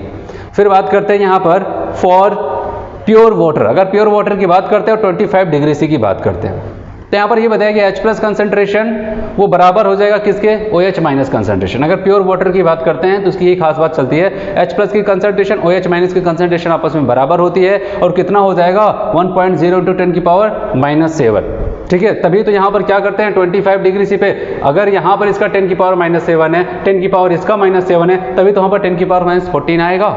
इसीलिए यहाँ पर लिखा गया एक की वैल्यू कितनी आ जाती है, तो आप बताओगे 10⁻⁻7 आ जाता है। यही बताएगा अगर प्योर वाटर फिर से लेके चल रहे, इस बार टेम्परेचर को 90 डिग्री किया गया, तो आप वहाँ पर ये बताओगे H प्लस की कंसंट्रेशन OH माइनस की कंसंट्रेशन वो बराबर किसके हो जाएगी 10⁻�6। मतलब यहाँ पर कंसंट्रेशन क्या हो रही है, बढ़ती चली जा रही है। अगर आप टेम्परेचर को बढ़ाओगे कंसंट्रेशन क्या हो जाएगा, बढ़ता चला जाता है। ठीक है, अब यहाँ पर इनके व्यवहार की बात करते हैं। अगर कभी भी आपको कोई कंपाउंड मिलता है, वहाँ पर आपको मिलता है वहाँ पर या H प्लस की कंसंट्रेशन OH माइनस की कंसंट्रेशन दोनों सेम है, इसका मतलब वो किस नेचर का होगा, न्यूट्रल होगा। वो कैसा होगा, न्यूट्रल होगा। लेकिन अगर ऐसा कह दिया जाए कि वहाँ पर H प्लस की कंसंट्रेशन ज़्यादा नज़र आ रही है और OH माइनस की कम है, और आपको बताया अगर H प्लस की कंसंट्रेशन ज़्यादा तो वो एसिडिक हो जाएगा, और यही इसका उल्टा बताया अगर OH माइनस की कंसंट्रेशन ज़्यादा तो वो बेसिक हो जाता है। समझ में आया सबको? चलिए यहाँ पर हम लोग pH के बारे में पढ़ने वाले हैं। यहाँ पर सबसे पहले हम लोग बात करते हैं pH इसके लिए, फिर pH होता क्या है बताया गया। H प्लस की अगर हम लोग क्या करते हैं, H प्लस का माइनस लॉग ले लेते हैं तो इसे क्या कहा जाता है, pH। ठीक है, तो माइनस लॉग H प्लस को ही कहा जाता है क्या, pH की वैल्यू कहा जाता है। तो pH बराबर यहाँ पर फॉर्मूला याद रखना, pH बराबर minus log H plus concentration होता है। अगर कल को H प्लस की कंसंट्रेशन निकालनी हो, आपको pH दिया जाए तो आप क्या करोगे, H प्लस कंसंट्रेशन बराबर 10⁻⁻pH। तो कहने का मतलब अगर H प्लस कंसंट्रेशन दिया जाए तो आप pH निकाल सकते हो, अगर आपको pH दिया जाए तो आप वहाँ पर H प्लस की कंसंट्रेशन को ऐसे निकाल सकते हो, H प्लस कंसंट्रेशन बराबर 10⁻⁻pH। ठीक है, फिर यहाँ पर आते हैं वापस, जैसे pH हुआ वैसे pOH भी चलता है, और ये बेस के रिस्पेक्ट में देखा जाता है, ये एसिड के लिए देखा जाता है। ठीक है, एसिडिक H दिया गया है तो इसके रिस्पेक्ट में यहाँ पर ये आ जाता है। लेकिन यहाँ पर हम लोग बात करते हैं, अगर बेस की बात आती है तो सबसे पहले हम लोग pOH को निकालते हैं, डायरेक्ट उसके लिए pH नहीं निकाल पाते वहाँ पर। ठीक है, तो कहने का मतलब यहाँ पर अगर बेस दिया गया है तो pOH कैसे निकालेंगे, माइनस लॉग OH माइनस की कंसंट्रेशन। ठीक है, OH माइनस की कंसंट्रेशन वहाँ पर रख देते हैं, या फिर अगर कभी आपको pOH की वैल्यू दे दी जाए और OH माइनस की कंसंट्रेशन पूछी जाए तो बताओ 10⁻⁻, वही जो वहाँ पर दिया गया है क्या, pOH। तो कहने का मतलब जब एसिड दिया जाता है तो हम लोग डायरेक्ट pH को निकाल लेते हैं वहाँ पर H प्लस की कंसंट्रेशन से, और जब बेस दिया जाता है तो हम लोग क्या करते हैं, पहले वहाँ पर pOH को निकालते हैं, फिर उसके बाद उसकी pH को निकालते हैं। कैसे यहाँ पर आगे समझाया गया, लेकिन उसके पहले कॉन्सेप्ट को सीखते हैं। यहाँ पर बताया कि एक चीज़ कॉन्सेप्ट यहाँ पर याद रखना, यहाँ पर हम लोग याद करते हैं px, मैंने यहाँ पर x लिख दिया, बराबर माइनस लॉग x। जो यहाँ पर x की वैल्यू है वहाँ पर क्या हो जाता है, यहाँ पर ये माइनस लॉग x आ जाता है। जैसे कि यहाँ पर हम लोग बात करते हैं, जैसे pH लिया तो यहाँ पर minus log H plus concentration. ठीक है, अगर P का OH देखना था, मतलब pOH देखना था, तो यहाँ पर क्या करेंगे, माइनस लॉग pOH कर देंगे। ऐसे pKa देखना था, ध्यान से समझना, तो pKa देखना था, इसकी वैल्यू को कैसे निकाला जाए, आप बताओगे माइनस लॉग Ka। जो Ka की वैल्यू दी होगी उसका अगर माइनस लॉग ले लेंगे तो आपको क्या मिल जाएगा, pKa मिल जाता है। यहाँ पर अगर बात करते हैं pKb, आपसे कहा गया मैं आपको Kb की वैल्यू दे रहा हूँ, आप pKb निकाल के बताओ। इसका मतलब आपको क्या कहा जा रहा है कि इस Kb का माइनस लॉग ले लो, आपको pKb मिल जाएगा। ऐसे Kw आपको दिया गया, जिसको कहते हैं आयोनाइजेशन प्रोडक्ट ऑफ वाटर। अगर आपसे कह दिया जाए इसके pKw की वैल्यू बताओगे, सिंपल सा क्या, इसका माइनस लॉग ले लो, माइनस लॉग ले लेते हैं, तो माइनस लॉग Kw। और अगर एट 25 डिग्री सी की बात करते हैं, इसके लिए 25 डिग्री सी की बात करते हैं, आपको पता है Kw की वैल्यू कितनी आती है, 14 आती है। तो बताओ pKw की वैल्यू क्या हो जाएगी, यहाँ पर मैंने Kw यहाँ पर 10⁻⁻14 रखा और आ जाता है यहाँ पर 14 आ जाता है। तो इससे क्या समझ में आता है, इससे ये समझ में आता है 10 की पावर, हमको पता था क्या, 10 की power H plus concentration into OH minus concentration 25 degree C की बात कर रहा है, वो कितना होता है 10 की पावर -14। यही तो चलता था, इसी को हम लोग Kw भी कहा करते थे। ठीक है, इसी को कहते थे, और उसकी वैल्यू 25 डिग्री 10 की पावर -14 आता था। अगर अब क्या करते हैं, H प्लस का माइनस लॉग लेते हैं तो pH में जाएगा, और OH माइनस का लॉग लेते हैं तो pOH में जाएगा, और बताया कि इनके बीच में प्लस साइन आएगा, pH प्लस pOH बराबर कितना आ जाएगा, 14। कितना आ जाएगा, 14, क्योंकि इसका भी माइनस लॉग लेंगे तो कितना आ जाएगा, 14 आ जाएगा, क्योंकि आपको पता है 10 की पावर -14 का माइनस लॉग लेंगे तो 14 आ जाता है। तो ओवरऑल जो सबसे ज़्यादा इंपॉर्टेंट यहाँ पर आपको याद रखना था, वो क्या याद रखना है, pH प्लस pOH बराबर क्या आ जाता है, 14। pH प्लस pOH बराबर 14 आ जाता है। समझ में आया यहाँ पर? तो वही मैंने आपको बताया अगर कभी भी कोई भी कंपाउंड दे दिया जाए, अगर एसिड दिया गया है तो हम लोग डायरेक्ट उसकी H+ कंसंट्रेशन पे माइनस लॉग लेते हैं, pH आ जाता है। लेकिन बेस दिया जाता है और उसका pH पूछा जाता है तो पहले आपको याद रखना है, पहले उसका POH की वैल्यू, क्योंकि बेस है तो उसके पास OH- होगा, OH- की कंसंट्रेशन की मदद से POH निकाल लेंगे, फिर POH जब निकल आएगा उसकी वैल्यू को यहाँ पर पुट कर देंगे, ठीक है। फिर उसकी मदद से क्या करते हैं, यहाँ पर pH को हम लोग निकाल लेते हैं, 14 - POH कर देंगे, pH की वैल्यू आ जाती है। आगे हम लोग देखेंगे, फिलहाल के लिए आप pH स्केल की बात करते हैं। जो pH स्केल बनाया गया उसकी वैल्यू आप देखोगे 0 से लेकर के 14 तक बनाया गया जो pH स्केल है, और बताइए कि बीच में यहाँ पॉइंट को इंडिकेट किया गया है जो न्यूट्रल है। तो याद रखना, अगर कोई भी कंपाउंड लेके चल रहे, कोई भी हम लोग वहाँ पर इलेक्ट्रोलाइट्स लेके चल रहे, कुछ भी वहाँ पर सब्सटेंस लेके चल रहे हैं, अगर हमने वहाँ पर उसके pH को निकाला 7 आ जाता है, और 7 pH जिसका आया मतलब वो न्यूट्रल है, ठीक है, वो कंपाउंड कैसा है, न्यूट्रल है। और अगर pH को हम लोग बढ़ाते चले जा रहे हैं, ध्यान से समझना यहाँ पर, अगर हम जैसे जैसे आगे बढ़ रहे हैं, आपको पता है pH बढ़ता चला जा रहा है, बढ़ता चला जा रहा है, मतलब वहाँ पर जो भी कॉम्प्लेक्स है, जो भी कंपाउंड है, उसकी बेसिक स्ट्रेंथ बढ़ रही है। इसलिए बताया गया जैसे जैसे हम लोग यहाँ पर pH को बढ़ा रहे हैं, आगे की तरफ बढ़ रहे हैं, बेसिक स्ट्रेंथ बढ़ती चली जाती है। और ये बताया कि अगर इससे कम करते चले जाए, अब बताओगे कम करते चले जाओगे तो एसिडिक बिहेवियर बढ़ने लगता है। आप जैसे जैसे इस तरफ आओगे तो क्या बढ़ेगा, अब बताओ कि एसिडिक स्ट्रेंथ बढ़ने लगता है, ठीक है। और एक चीज़ याद रखना, जो pH स्केल है उसकी जो लिमिट है 0 से लेके 14 है। अब कल को आपके माइंड में है क्या माइनस में अगर कोई वैल्यू आ जाती है तो क्या कौन से नेचर का होगा, आप इससे जितना भी नीचे जाओगे एसिडिक स्ट्रेंथ बढ़ती चली जाएगी। और ऐसा नहीं 14 तक ही pH होता है, ठीक है, इसके ऊपर भी आपको pH मिलेगा, लेकिन जो pH स्केल है उसकी लिमिट बस इतनी तक होती है, 0 से लेकर के 14 तक के रेंज को मेजर करता है। आपको कह दिया जाए pH 16 आ रहा है, 17 आ रहा है किसी का भी वहाँ पर, इसका मतलब क्या हो जाता है, वो बहुत ज़्यादा बेसिक है। जैसे जैसे आगे जाएंगे बेसिक स्ट्रेंथ बढ़ती चली जाती है, और यहाँ पर बेसिक ऐसा नहीं एसिडिक स्ट्रेंथ यहाँ पर 0 तक ही होगा या फिर इससे कम नहीं होगा, माइनस में भी जाता है। चलिए यहाँ पर बात करते हैं कॉन्सेप्ट की। बताया गया इसका मतलब समझ में ये आता है, pH घट रहा है, नीचे की तरफ जा रहे हैं, pH घट रहा है और एसिडिक स्ट्रेंथ बढ़ रहा है, तो एसिडिक स्ट्रेंथ का pH के साथ कैसा रिलेशन, इनवर्स का। अब बताओगे pH के साथ इनवर्स का रिलेशन हो जाएगा। लेकिन अगर यहाँ पर हम बात करते हैं बेसिक स्ट्रेंथ की, बेसिक स्ट्रेंथ का क्या हो जाएगा बताओ, जैसे जैसे pH बढ़ता चला जा रहा है बेसिक स्ट्रेंथ भी बढ़ता चला जा रहा है, तो यहाँ पर क्या हो जाएगा, basic strength directly proportional pH की हो जाएगा, एसिडिक स्ट्रेंथ क्या हो जाएगा, इनवर्सली प्रोपोर्शनल pH की हो जाता है। समझ में आया सबको यहाँ तक। चलिए यहाँ पर हम लोग बात करने वाले हैं न्यूमेरिकल कॉन्सेप्ट की बात करते हैं। अभी मैंने आपको बताया pH और pH को कैसे निकाला जाता है, pH POH को आप बताओगे H+ का माइनस लॉग ले लिया तो pH हो जाता था, OH- का लॉग ले लेते थे क्या हो जाता था, POH हो जाता था, ठीक है। ये तो बहुत सिंपल सा है, ठीक है, लेकिन यहाँ पर ऐसा नहीं होता है, आपको क्वेश्चन में H+ OH- ही दे करके वहाँ पर आपको pH POH निकलवा ले, ठीक है। इसके अलावा भी आप पूरा क्वेश्चन देख लेते हैं, वहाँ पर आपको H+ कंसंट्रेशन नहीं नजर आता है, OH- कंसंट्रेशन नहीं नजर आता है, फिर भी वो आपसे pH पूछ लेते हैं, POH पूछ लेते हैं, तो कैसे हम लोग को वहाँ पर निकालना है, यहाँ पर देखना है। अगर H+ OH- की कंसंट्रेशन नहीं दिया तो आपको और क्या दे सकता है, ये काफी ज्यादा इंपॉर्टेंट है। बताइए case number 1, calculation of pH and POH value of strong acid and strong base. लेकिन याद रहे ये जो हम लोग यहाँ पर कॉन्सेप्ट बात कर रहे हैं ये स्ट्रॉन्ग एसिड स्ट्रॉन्ग बेस का ही है, ऐसा नहीं आप इसको सब जगह यही लगाने बैठ गए, ठीक है। यहाँ पर बताइए अगर कोई स्ट्रॉन्ग एसिड स्ट्रॉन्ग बेस का केस आता है तो उस केस में अगर हमसे कहा जाए कि बताओ इसका pH POH की वैल्यू को कैसे निकाला जाएगा, देखो। और आपको पता है वहां पर आप हो सकता है पूरा क्वेश्चन ढूंढ लिया, आपको कहीं पर H+ नहीं नजर आया, कहीं पर OH- नहीं नजर आया, लेकिन आपको नजर क्या आ रहा था वहां पर, नॉर्मेलिटी। याद रखना यहाँ पर, तो कहने का मतलब अगर कोई स्ट्रॉन्ग एसिड लेके चले, स्ट्रॉन्ग बेस लेकर के चलते हैं तो उस सोल्यूशन की जो नॉर्मेलिटी होगी, जैसे कोई एसिड लेके चल रहा है, याद रखना एसिड लेके चल रहा है, हमारा एसिड स्ट्रॉन्ग एसिड है, तो सोल्यूशन की जो नॉर्मेलिटी होगी वो किसको बताएगी, उस H+ कंसंट्रेशन को बताएगा, ठीक है। ऐसे अगर कोई बेस लेके चल रहे हैं और वो हमारा स्ट्रॉन्ग बेस है तो वहां पर आपको OH- की कंसंट्रेशन नहीं दिया है, लेकिन वहां पर आपको उस सोल्यूशन की नॉर्मेलिटी दिया है, तो याद रखना उस सोल्यूशन की नॉर्मेलिटी ही OH- की कंसंट्रेशन को बताएगी, ठीक है। जैसे कि यहां पर हम लोग बात करते हैं, यहां पर बात करते हैं कि आपको पता है pH का फॉर्मूला है, आप बताओगे minus log H+ concentration, solution में H+ नहीं आ, आपको वहां पर क्या दिया गया था, नॉर्मेलिटी, तो H+ कंसंट्रेशन की यहां पर आप क्या लिख सकते हो, नॉर्मेलिटी रख सकते हो, तो ये चीज इंपॉर्टेंट हो जाती है। ऐसा नहीं आपको केवल H+ आप रटे हुए हैं, ठीक है, वहां पर नॉर्मेलिटी का टर्म आ जाए आपको वहां पर दिमाग नहीं काम कर रहा है आपका, तो इसका मतलब क्या, जो H+ की कंसंट्रेशन है वही नॉर्मेलिटी, जो नॉर्मेलिटी है वही H+ की कंसंट्रेशन है, कहां पर, स्ट्रॉन्ग एसिड के केस में।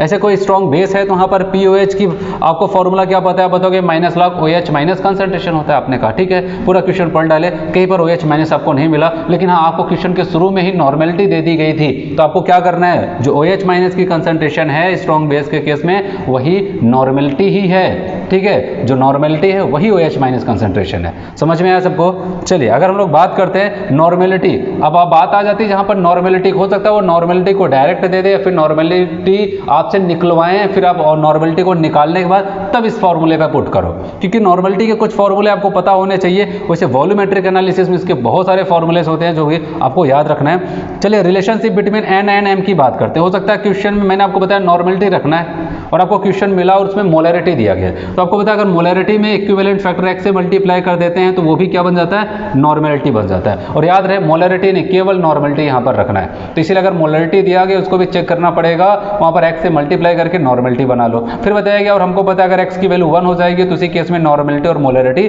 बराबर हो जाते हैं। ठीक है, इसके अलावा और आपको वो कैसे और निकलवा सकते हैं, हो सकता है मास दे दिया जाए, मॉलिक्यूलर वेट दे दिया जाए, वॉल्यूम दे दिया जाए और आपसे बोला जाए कि बताओ इसका पीएच क्या होगा, तो आपको पता है पीएच बराबर -log H प्लस कंसंट्रेशन है। तो आपको पता है वहाँ पर इसका मतलब अगर कोई एसिड है तो वो नॉर्मेलिटी अगर उसकी निकल जाती तो उसी H प्लस के जहाँ पर उस नॉर्मेलिटी को रख दिया जाए। तो अगर information mass, equivalent weight, volume in term में दिया गया तो हम लोग इसका ये वाला फॉर्मूला यूज करते हैं, mass upon equivalent weight into V। Volume क्या है, लीटर में है। या फिर आपको पता है इसको और आगे लेके चल सकते हैं, मोल इंटू x क्या है, इक्विवेलेंट फैक्टर अपॉन V। तो कहने का मतलब नॉर्मेलिटी का टर्म भी आपको पता होना चाहिए और नॉर्मेलिटी को कैसे भी वहाँ पर निकलवा सकते हैं कुछ भी इन्फॉर्मेशन दे करके। जैसे चलिए यहाँ पर हम लोग क्वेश्चन को देखते हैं। जैसे आपसे कह दिया जाए 10⁻³ मोलर HCl है, पीएच बताओ, और आपको पता है पीएच जैसे आया माइंड में तुरंत आपको पता है फॉर्मूला H प्लस कंसंट्रेशन लगाया। क्या बताओ कहीं पर H प्लस कंसंट्रेशन दिया गया? नहीं, लेकिन आपको पता है यहाँ पर जो मोलैरिटी है वही क्या हो जाएगा, H प्लस कंसंट्रेशन। क्योंकि यहाँ पर आपको पता है एसिड के लिए यहाँ पर HCl, इसके लिए X की वैल्यू क्या आ जाती है 1।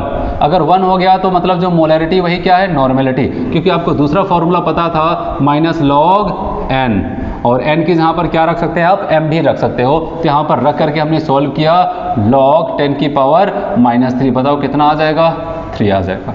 तो इसका pH क्या हो जाएगा, 3 आ जाएगा। और ये सारे केसेस तब लग रहे हैं क्योंकि आपको पता है HCl एक स्ट्रॉन्ग एसिड है। चलिए यहाँ पर NaOH की बात करते हैं जो कि एक स्ट्रॉन्ग बेस है। NaOH यहाँ पर दिया गया, इसका बताया गया कंसंट्रेशन 10⁻⁴ है। अब आप बताओ इसकी भी X की वैल्यू क्या होती है, 1 ही तो होती है। इसकी भी X की वैल्यू 1 होती है, मतलब नॉर्मेलिटी मोलैरिटी के बराबर है। अच्छा बताओ इसके केस में क्या हम लोग डायरेक्ट pH निकालें? नहीं नहीं नहीं, आपको क्या करना है, NaOH है, इसके लिए आपको पहले POH निकालना पड़ेगा। तो -log OH माइनस कंसंट्रेशन, कहीं पर नहीं दिया था OH माइनस कंसंट्रेशन, लेकिन नॉर्मेलिटी दिया है तो आपने कहा -log 10⁻⁴, यही हमारा हो जाएगा। यहाँ पर आ जाएगी वैल्यू 4। क्या आपका ये pH है? pH नहीं है, ये तो आपका POH हुआ। आपको पता है pH प्लस POH बराबर कितना होता है, 4। तो pH बराबर 14, यहाँ पर क्या आ जाएगा 14। तो आपको पता है इसकी वैल्यू तो 4 आ गई, तो यहाँ पर ये क्या हो जाएगा 14 - 4 बराबर, अब बताओगे यहाँ पर आ जाएगा कितना, 10 आ जाएगा। तो यह आ जाता है pH इस सोल्यूशन का कितना हुआ, 10 हुआ। चलिए यहाँ पर एक और दिया गया, अगर NaCl 10⁴ नॉर्मल में दे दिया गया है, NaCl बताओ इसका pH क्या हो जाएगा, इसका pH क्या हो जाएगा। ठीक है, याद रखना है यहाँ पर ना तो इसका 10 होगा ना तो इसका 4 होगा, इसका क्या हो जाएगा 7 होगा। क्यों? क्योंकि यहाँ पर जो साल्ट आपका बना हुआ है किससे बना हुआ है, अब बताओगे स्ट्रॉन्ग एसिड और strong base. Strong acid strong base से बना हुआ जो साल्ट होगा, या फिर कह सकते हैं जो न्यूट्रल साल्ट होते हैं, उनका pH क्या हो जाता है 7। चाहे जो भी कंसंट्रेशन दे दी जाए उनका pH हमेशा 7 होता है। समझ में आया इतना सबको? अब कहते हैं यहाँ पर कि अगर नॉर्मेलिटी की बात आती है, ध्यान से समझना pH को, इसको हम लोग और आगे तक इसके केसेस को बढ़ा सकते हैं, क्योंकि नॉर्मेलिटी को निकालने के बहुत सारे तरीके हैं। अब हम लोग देखते हैं इसके आगे वाले तरीके। चलिए यहाँ पर हम लोग बात करने वाले हैं, मैंने आपको बताया था कि pH अगर बात करते हैं, फिर POH की बात करते हैं, H प्लस OH माइनस आपको नहीं दिया गया तो वहाँ पर हम लोग नॉर्मेलिटी का टर्म यूज़ करते हैं। ये लेकिन ये कहाँ पर, जब हम लोग लेके चलते हैं स्ट्रॉन्ग एसिड स्ट्रॉन्ग बेस का केस, तो उस कंडीशन की हम लोग बात कर रहे हैं। चलिए यहाँ पर बात करते हैं, अगर नॉर्मेलिटी आ गया है तो नॉर्मेलिटी के बहुत सारे तरीके होते हैं, आपको पता है। ठीक है, वॉल्यूमेट्रिक एनालिसिस में आप देखते हैं। तो यहाँ पर हम लोग बात करने वाले mixing of solution in terms of normality और मोलैरिटी। अगर क्या करते हैं, बहुत सारे सोल्यूशन थे, उनको मिला करके एक नया सोल्यूशन बना दिया जाता है। उस कंडीशन में अगर नए सोल्यूशन का हमसे पूछ लिया जाए इसका pH बताओ, और वहां पर जितने भी सोल्यूशंस थे सबकी नॉर्मेलिटी और वॉल्यूम दिया गया था, या फिर मोलैरिटी और वॉल्यूम दिया गया था, जो नया सोल्यूशन जो नया बीकर यहां पर बना हुआ है, ठीक है, उसका अगर pH पूछा जाए तो हम लोग कैसे करने वाले। जैसे कि मैं आपको यहां पर समझाऊं, यहां पर क्या हो जाता है, सोल्यूशन 1 2 3 3 सोल्यूशन लिए गए, और क्या किया गया, इन तीनों को उठा करके क्या किया गया, किसी एक बीकर में पलट दिया गया। ठीक है, यहाँ पर तीनों को उठा करके एक नया बीकर लाया गया, उसमें पलट दिया गया। जो पहला यहाँ पर सोल्यूशन था उसकी नॉर्मेलिटी N1 वॉल्यूम V1 था, दूसरा सोल्यूशन जो है इसकी नॉर्मेलिटी N2 वॉल्यूम V2 है, और यहाँ पर जो तीसरा है इसकी नॉर्मेलिटी N3 और वॉल्यूम V3 है।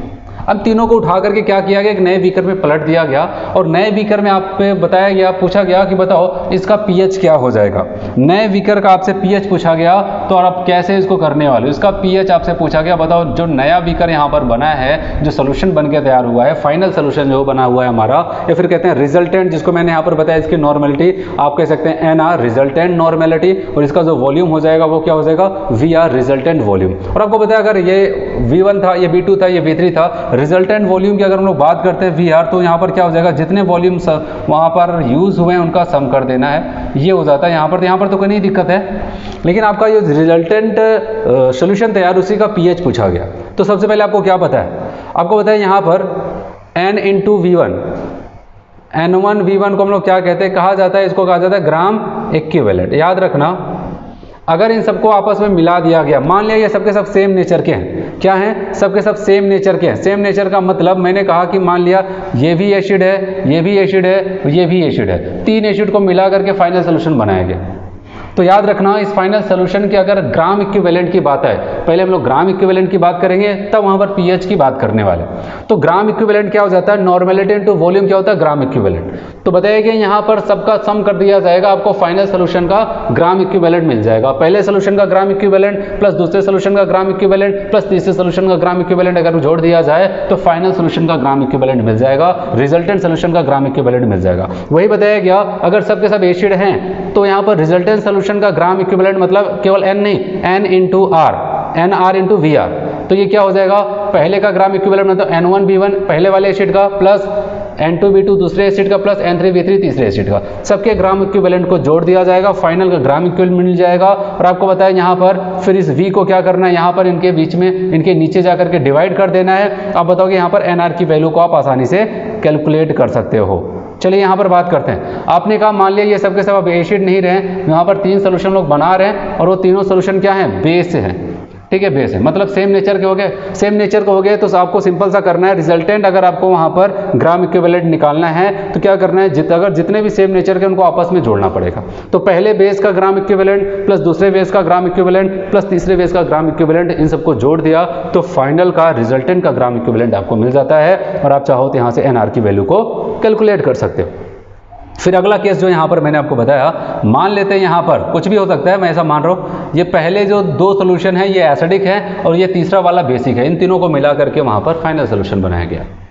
तो उस कंडीशन में यहाँ पर बताया गया, अगर आपको resultant gram equivalent N into NR VR निकालना है तो हम क्या कर सकते हैं, यहाँ पर जो सेम नेचर के उनको आपस में जोड़ना है, उनके ग्राम इक्विवेलेंट को आपस में जोड़ना है, जो डिफरेंस है उसको क्या करना है, जो वहाँ पर अलग है उसको वहाँ पर घटा देना है। इसलिए बताया गया, मान लिया ये दोनों एसिड है, इनके ग्राम इक्विवेलेंट जोड़ लिया, N1 V1 एसिड का प्लस N2 V2 एसिड का। फिर यहाँ पर मैंने डिफरेंस बताया, ठीक है, माइनस नहीं किया। इसका रीज़न ये है, हो सकता है कभी ये अकेला भले इसकी वैल्यू ज़्यादा है, इनकी वैल्यू कम है, तो जिसकी वैल्यू ज़्यादा होगी उसमें से कम वाले को घटाया जाएगा, जिसके ग्राम इक्विवेलेंट ज्यादा उसमें से कम वाले को घटा दिया जाएगा, ठीक है। इसलिए बताया कि एसिड वाले को आपस में जोड़ लिया गया, फिर बेस वाला है, फिर इसमें से क्या करते हैं, डिफरेंस कर देते हैं, ठीक है। तो अब बताओगे यहाँ पर आपको NR की वैल्यू आप निकाल सकते हो।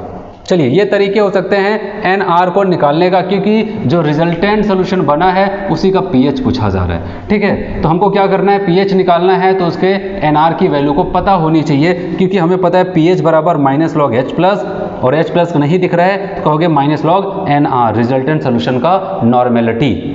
आपके निकालने के तरीके आप वहाँ पर रख सकते हो। हाँ, अगर कोई बेस चल रहा है तो बेस के केस में आप क्या करोगे, POH बराबर minus log POH minus concentration, फिर माइनस लॉग NR हो जाएगा, ठीक है। आपका सोल्यूशन एसिडिक होगा कि बेसिक होगा ये भी आपको ध्यान में रखना होगा।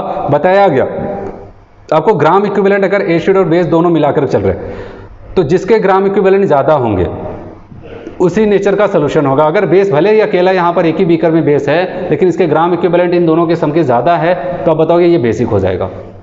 और ऐसा हो सकता है एसिड का ग्राम इक्विवेलेंट ज़्यादा है, बेस का कम है, तो आपका सोल्यूशन जो फाइनल होगा वो एसिडिक होगा। ये भी बातें आपको याद रखनी है, क्योंकि कभी कभार क्या हो जाता है, आपको बेस भी मिल रहा है वहाँ पर, एसिड भी मिल रहा है। जो रिजल्टेंट आपका यहाँ पर जो नॉर्मेलिटी वो किसका होगा तो आपको याद वो रखना है। अगर आपको वहाँ पर ग्राम इक्विवेलेंट बेस के ज़्यादा नज़र आ रहे हैं तो आपको POH पहले निकालना पड़ेगा, ठीक है। लेकिन आपको वहाँ पर दिखा क्या, भले बेस था एसिड था लेकिन एसिड के ग्राम इक्विवेलेंट ज़्यादा हैं, तो इसका मतलब आपको क्या करना है, पीएच डायरेक्ट निकाल लेना है। तो ये चीज़ें चलती हैं। चलिए अगला केस यहाँ पर देखते हैं हम लोग। पता है mixing of solution in terms of pH. आपको इस बार मैंने बताया यहाँ पर N1 B1 सबका N2 B2 दिया था। N और V के बारे में इंफॉर्मेशन देकर के आपसे पूछा गया, और इस बार आपको N और V नहीं दिया जा रहा है, और आपसे कहा था कि इस बार मैं आपको pH दूंगा। जितने सोल्यूशन में दूंगा जिसको आपको मिलाना है उसका pH दूंगा, और जो फाइनल सोल्यूशन बनेगा उसका pH आपको बताना है। जैसे पहला सोल्यूशन यहाँ पर बताया गया, इसका pH A बताया गया, दूसरे सोल्यूशन का pH B बताया गया, तीसरे का C बताया गया, और फाइनल का pH आपसे पूछा जा रहा है। वॉल्यूम V1 V2 V3 है। अब सवाल ये आता है pH दिया गया है और फाइनल का pH पूछा जा रहा है, तो कैसे निकाला जाए। तो याद रखना, अगर मान लीजिए सबके सब एसिड हैं तो क्या हो जाएगा, अगर आपको pH दिया गया, क्या आप H+ कंसंट्रेशन को निकाल सकते हो, आसानी से निकाल सकते हो। आपको पता है क्या हो जाएगा, H+ कंसंट्रेशन बराबर 10 की पावर माइनस pH, यहाँ पर 10 की पावर माइनस है, यहाँ पर 10 की पावर माइनस भी, 10 की पावर माइनस C आ जाता है। तो सबकी H+ कंसंट्रेशन को निकाल लिया, और आपको क्या करना है, अगर मोलैरिटी के टर्म में निकालना है, ठीक है, मोलैरिटी, तो वहाँ पर हम लोग क्या कर सकते हैं, यही हमारा क्या हो जाएगा वहाँ पर मोलैरिटी, ठीक है, या फिर नॉर्मेलिटी की बात करते हैं तो आपको पता है ये क्या हो जाएगा हमारा नॉर्मेलिटी। तो ये सारी चीज़ें, तो ये आपका मोलैरिटी उस टर्म में होगा जब आपको पता है इसके x की वैल्यू 1 होगी। तो ये सारी चीज़ें हैं, तो आपको वहाँ पर NR जो फाइनल जिसका pH पूछा जा रहा है, ठीक है, पहले आपको क्या करना है, उसका NR निकाल लेना है। इसका जो फाइनल का pH पूछा गया इसका हम लोग NR निकाल लेंगे। और कैसे निकाल लिया गया, अगर हम लोग इसको H+ को, ठीक है, N को H+ कह सकते हैं, H+ की वैल्यू को N भी तो कह सकते हैं। तो कहने का मतलब यहाँ पर जो 10 की पावर माइनस A है वो हमारा क्या हो जाएगा, 10 की पावर माइनस E N1 हो जाएगा। यहाँ पर जो 10 की पावर माइनस B है वो क्या हो जाएगा N2, जो यहाँ पर 10 की पावर माइनस C है वो आपका क्या हो जाएगा N3। और वॉल्यूम तो दिया गया है, सबको सॉल्व करके वहाँ पर हम लोग NR की वैल्यू को निकाल लेंगे। अगर वहाँ पर फिर क्या करना है, माइनस लॉग NR कर लेंगे, और आपका जो भी pH आएगा वो फाइनल सोल्यूशन का pH हो जाएगा। तो कहने का मतलब आपको ऐसा भी दिया जा सकता है, ऐसा भी दिया जा सकता है। चलिए यहाँ पर हम लोग बात करने वाले हैं स्ट्रॉन्ग डाइल्यूशन का केस। ये भी बहुत ज़्यादा इंपॉर्टेंट क्वेश्चन यहाँ पर इससे बनते हैं, ठीक है। वहाँ पर कुछ आपको कैलकुलेशन नहीं करना पड़ता, आप देख करके वो भी यहाँ पर बता सकते हो क्या होने वाला है। चलिए हम लोग बात करते हैं, अगर कोई भी एसिड है या फिर कोई स्ट्रॉन्ग एसिड, कोई स्ट्रॉन्ग बेस है, कह दिया जाए स्ट्रॉन्ग डाइल्यूशन कर दिया गया है उसका, क्या करते हैं वहाँ पर बहुत ही स्ट्रॉन्गली इसको डाइल्यूट किया गया, मतलब बहुत ही अधिक मात्रा वहाँ पर वाटर का ऐड कर दिया गया है। तो अगर आपसे पूछा जाए बताइए अब उसका फाइनल pH क्या हो जाएगा, तो हम लोग उसको कैसे बताते हैं। तो यहाँ पर बताया गया, जब भी आपको वहाँ पर केस नजर आए कि स्ट्रांगली डाइल्यूट किया गया है, बहुत ही ज्यादा वहां पर इसको डाइल्यूट किया गया है, तो याद रखना जो हमारा फॉर्मूला चलता है pH का, pOH का, pH का क्या करता था, अब बताइए माइनस लॉग H+ कंसंट्रेशन। तो हम लोग वहां पर कहेंगे H+ कंसंट्रेशन किसका, एसिड का नहीं। जब वहां पर स्ट्रॉन्ग डाइल्यूशन किया जाएगा तो H+ कंसंट्रेशन टोटल रखेंगे वहां पर, क्योंकि वहां पर एसिड के साथ साथ वहां पर H+ की क्या करते हैं, वाटर के भी H+ की कंसंट्रेशन वहां पर रखते हैं। ऐसे बताया कि अगर कोई बेस है, बेस वहां पर स्ट्रांगली इसको डाइल्यूट किया गया, चूंकि वो पहले से स्ट्रॉन्ग बेस है और वहां पर इसको बहुत ही ज्यादा डाइल्यूट किया गया है, और आपसे पूछा जाए वहां पर बताओ फाइनल pH क्या हो जाएगा, तो सबसे पहले आपको क्या करना है वहां पर, याद है, ठीक है, आपको वहां पर जो H+ का कंसंट्रेशन रखना था, क्योंकि पहले हम लोग pOH निकालते हैं, बेस के केस में था माइनस लॉग POH या OH के माइनस का कंसंट्रेशन। अब यहाँ पर ये बताया गया OH माइनस का कंसंट्रेशन ही नहीं रखना है, वहां पर OH माइनस टोटल का कंसंट्रेशन रखना है। ये होता क्या है हम यहाँ पर समझते हैं। जैसे कि बताया गया कॉन्सेप्ट नंबर 1, कोई एसिड है बहुत ही स्ट्रांगली डाइल्यूट किया गया, स्ट्रॉन्ग एसिड है, तो वहां पर आपको याद रखना है, वहां पर हमको क्या निकालना पड़ेगा, H+ टोटल निकालना पड़ेगा। सवाल आता है H+ टोटल क्या होता है, अभी तक तो नहीं सुना इसका नाम। बताइएगा जो एसिड होगा उसका खुद का अपना H+ कंसंट्रेशन होगा, ठीक है। अब चूंकि इतना बहुत ही ज्यादा स्ट्रॉन्ग डाइल्यूट किया गया, तब वहां पर केवल इसी से हमारा काम नहीं चलने वाला है। अब वहां पर वाटर का जो कंसंट्रेशन होता है H+ का, उसको भी इसमें ऐड करोगे, तब जाकर के आपको मिलेगा H+ टोटल मिलता है, ठीक है। और आपका H+ टोटल कैसे हो जाएगा, H+ जो एसिड का है, और आपको पता है एसिड का H+ कंसंट्रेशन कितना होता है, हम लोग लगभग बात कर रहे हैं 25 डिग्री C की, तो आप बताओगे 1 × 10 की पावर -7। तो अब क्या करना, जो एसिड की कंसंट्रेशन होगी उसमें 10 की पावर -7 को ऐड करना पड़ेगा, तब जाकर के आपका H+ टोटल बनेगा, और आप जाकर के उसके pH को वहां पर निकाल सकते हो, ठीक है। फिर बात करते हैं यहाँ पर, अगर कोई बेस है बताया गया स्ट्रांगली डाइल्यूट किया गया है, तो आपको क्या करना है, वहां पर जो आपका OH माइनस कंसंट्रेशन होगा, ठीक है, वो टोटल वाला आपको रखना पड़ेगा। और टोटल कैसे निकालेंगे, बताइए जो बेस होगा उसका OH माइनस कंसंट्रेशन, और जो वाटर है वाटर का भी वहां पर आपको OH माइनस कंसंट्रेशन यूज करना पड़ेगा, और आपका आ जाएगा OH माइनस टोटल बराबर, आप बताओगे OH माइनस बेस का प्लस 1 × 10 की पावर -7 वाटर का, इन दोनों को जोड़ोगे तब OH माइनस जो बन के आएगा तो आपका POH वाले फॉर्मूले में जाएगा। जैसे यहाँ पर आपने क्या किया, टोटल निकाल लिया एसिड और बेस का, स्ट्रॉन्ग डाइल्यूशन का केस चल रहा है यहाँ पर, ठीक है। तो pH बराबर, अब आप यहाँ पर माइनस लॉग H+ नहीं H+ टोटल लिखो, लिखोगे, H+ लिखोगे तो आपका आंसर गलत आ जाएगा। चलिए यहाँ पर बात करते हैं, अगर यहाँ पर हम लोग बात करते हैं POH का, तो minus log OH minus concentration total रखना है। जैसे कि हम लोग बात करते हैं, एक चीज़ याद रखना, कोई भी एसिड है, आप चाहे जितना वाटर मिला दो, चाहे जितना वाटर मिला दो, लेकिन उसका कभी भी pH आप बताओगे 7 या फिर 7 से ज़्यादा नहीं होगा। ना तो कभी 7 को 7 को टच करेगा, ना तो 7 से कभी ज़्यादा होगा। कोई भी एसिड होगा उसका pH हमेशा 7 से कम ही होगा, चाहे थोड़ा बहुत कुछ पॉइंट में अंतर हो, लेकिन वो कम ही होगा। ठीक है, ये चीज़ें होती हैं। और अगर कभी कोई क्वेश्चन मिल जाए और आपने देखा कि ये तो भला एक एसिड है और आप वहाँ पर उसका pH निकाल बैठे, 7 आ रहा है, 8 आ रहा है, 9 आ रहा है, इसका मतलब वो तो सही चीज़ नहीं है। कभी किसी एसिड का pH 8 कह रहे हैं, यहाँ पर 7 या फिर 7 के ऊपर नहीं जा सकता है, तो वहाँ पर आपको पहचान लेगा ना, इसका मतलब यहाँ पर स्ट्रॉन्ग डाइल्यूशन हुआ है। और स्ट्रॉन्ग डाइल्यूशन के केस में वहाँ पर हमको क्या करना पड़ता था, जो H+ की कंसंट्रेशन है उसमें वाटर के H+ की कंसंट्रेशन को भी जोड़ना पड़ता था। चलिए जैसे यहाँ पर एक क्वेश्चन दिया गया, कहा गया है, एक एग्जांपल देखते हैं, 10 की power minus 8 molar HCl in water है। अब आपसे पूछा गया कि बताओ इसका pH क्या हो जाएगा, pH निकालना है। अब बताओ, आप कहोगे HCl हमारा एक स्ट्रॉन्ग एसिड है, क्या है, स्ट्रॉन्ग एसिड है। और स्ट्रॉन्ग एसिड के केस में मैंने बताया तो जो मोलरिटी होगी, नॉर्मेलिटी होगी, वही रख देते हैं कहाँ पर, H+ कंसंट्रेशन में। तो इस हिसाब से आपका क्या आ जाएगा, आपका pH आ जाएगा 8। क्या कभी आज तक एसिड का pH 8 हुआ, कभी तक नहीं, वो तो 7 भी नहीं होता है। ठीक है, 7 से कम ही होता है। तो आप बताओगे ये तो इसका मतलब गलत, अगर आप वहाँ पर 8 लगा दे तो ये सही नहीं होने वाला है। फिर उसका pH क्या हो जाएगा, तो आप बताओगे यहाँ पर हम लोग को क्या करना पड़ेगा, ध्यान से समझना। आप बताओगे, मैंने कहा था H+ टोटल निकालना पड़ेगा। ठीक है, और टोटल क्या हो जाएगा, एसिड का pH, एसिड का H+ कंसंट्रेशन कितना है, आप बताओगे 10 की पावर माइनस 8 है, प्लस इसमें क्या करना है, वाटर का आपको जोड़ना है, कितना होता है, 10 की पावर माइनस 7 है। अब आप बताओ, इसको अगर हम लोग सही से यहाँ पर लिखेंगे तो यहाँ पर क्या हो जाएगा, आप कह सकते हैं 0.1 इंटू 10 की पावर माइनस 7 प्लस यहाँ पर क्या हो जाएगा 10 की पावर माइनस 7, इसको जोड़ देंगे तो क्या आ जाएगा, अब बताओगे यहाँ पर जोड़ना है 1.1 इंटू 10 की पावर माइनस 7, और ये आपका हो गया यहाँ पर टोटल का H+ कंसंट्रेशन। इसका माइनस लॉग लेंगे तो आप बताओगे 7 माइनस में से लॉग 1.1 की वैल्यू को घटाना पड़ेगा। और आपको पता है 7 में से क्या हो जाएगा, 1.1 की वैल्यू, लॉग की वैल्यू को घटाएंगे तो जाहिर सी बात है 7 से तो कम ही तो आएगा। तो इस केस में डायरेक्ट कह दिया जाता है आपका आंसर जो भी आएगा वो 7 के बहुत करीब में आएगा। ऐसे ऑप्शन को टिक करना है, या फिर ऑप्शन में कह दिया जाएगा बिटवीन 6 एंड 7, 7 नहीं होगा लेकिन 7 से पॉइंट में अंतर में आ जाएगा कम। ठीक है, तो आप बताओगे 8 कभी नहीं होगा, -8 नहीं होने वाला है, बिटवीन 7 एंड 8, ये तो बेसिक मीडियम को बता रहा है। आप बताओगे यहाँ पर बिटवीन 6 एंड 7, 7 के बहुत करीब होगा। ठीक है, तो आप बताओगे यहाँ पर ये चीज़ें हो जाती है। चलिए यहाँ पर बात करते हैं effect of dilution on pH of acid. कोई एक एसिड है, अगर वहाँ पर डाइल्यूशन करते चले जाते हैं तो उसके pH में क्या परिवर्तन आने वाला है। बताइए, एक चीज़ याद रखना सबसे पहले, ऑन डाइल्यूशन, अगर कभी किसी एसिड में हम लोग पानी को बढ़ाते जा रहे हैं तो उसका वॉल्यूम क्या हो जाएगा, बढ़ता चला जाएगा। मोल थोड़ी ना बढ़ रहे हैं, केवल वॉल्यूम बढ़ रहा है। और आपको पता है कंसंट्रेशन बराबर क्या हो जाता है, कंसंट्रेशन बराबर हो जाता है N/V। अगर नीचे वाली वैल्यू बढ़ेगी तो ऊपर वाली वैल्यू घटने लगी, मोल नहीं बढ़ता है। ठीक है, तो आप बताओगे ओवरऑल कुछ एसिड का H+ कंसंट्रेशन घटने लगेगा। और आपको पता है अगर एसिड का H+ कंसंट्रेशन घटा तो pH क्या हो जाएगा, बढ़ने लगता है। ठीक है, pH क्या हो जाता है, बढ़ने लगता है। तो अब आपसे यहाँ पर यही क्वेश्चन पूछा जाता है कि पहले हमारा जो एसिड था उसका pH इतना था, हमने इतना वाटर यूज़ किया, इतना टाइम डाइल्यूट किया, अब बताओ फाइनल pH क्या हो जाएगा। इसको कैसे किया जाता है, इसको हम लोग ट्रिक से देखते हैं।